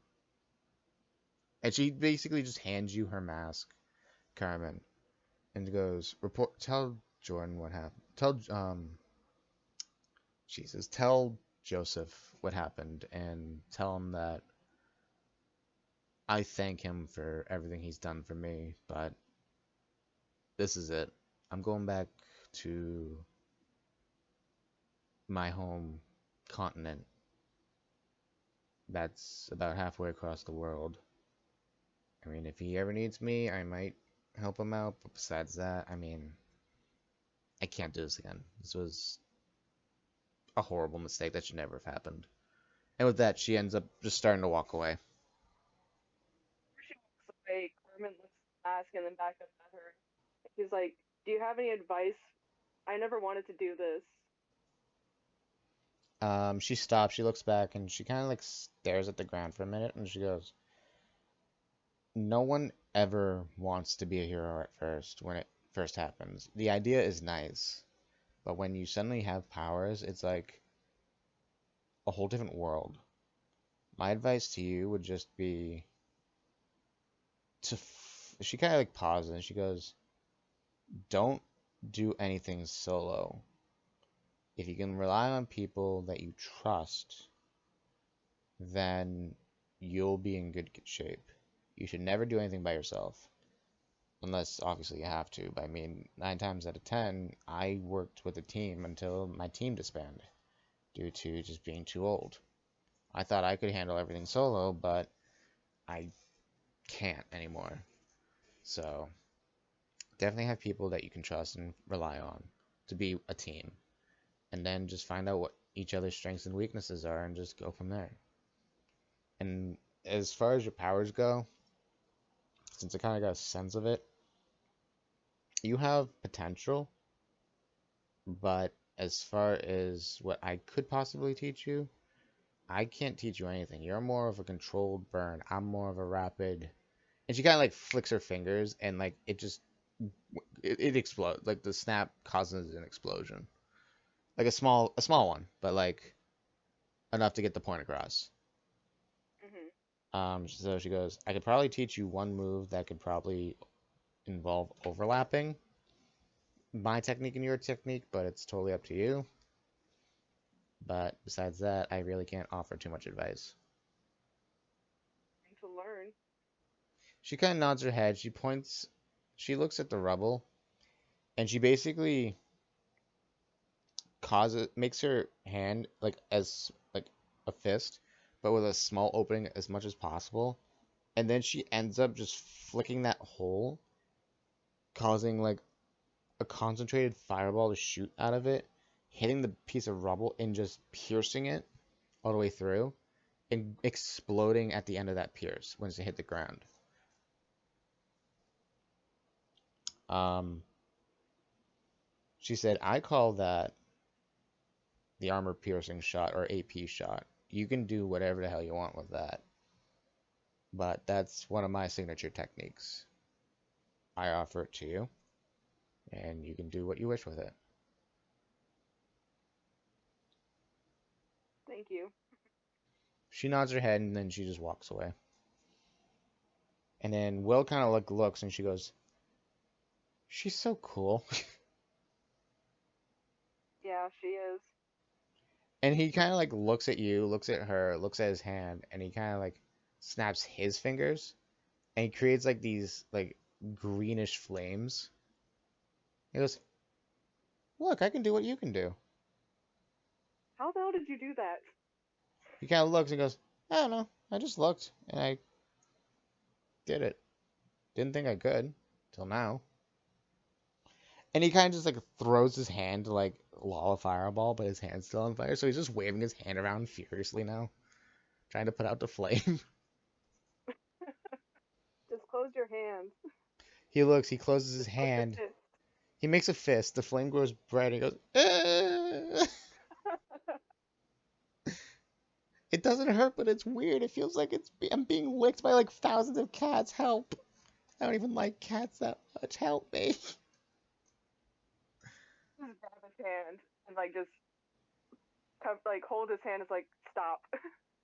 And then the flame just stops and he goes, oh. And then I'm like, come on, Ghost Boy, let's go. All right, and I don't know what his hero name is, but I'm gonna just call him Ghost Boy. his his real name isn't um his real name is Will. Um, Mhm.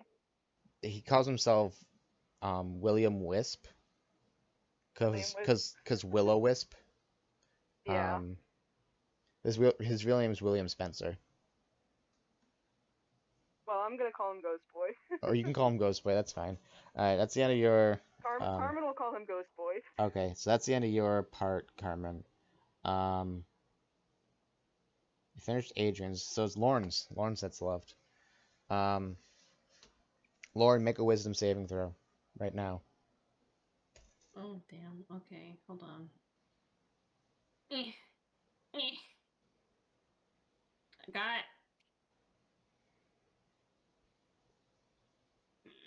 10. Okay, so as you guys are walking back to heading back to HQ, you kind of hear the voices, but it's to the point where you actually have to like grab your head because you're in like pain now.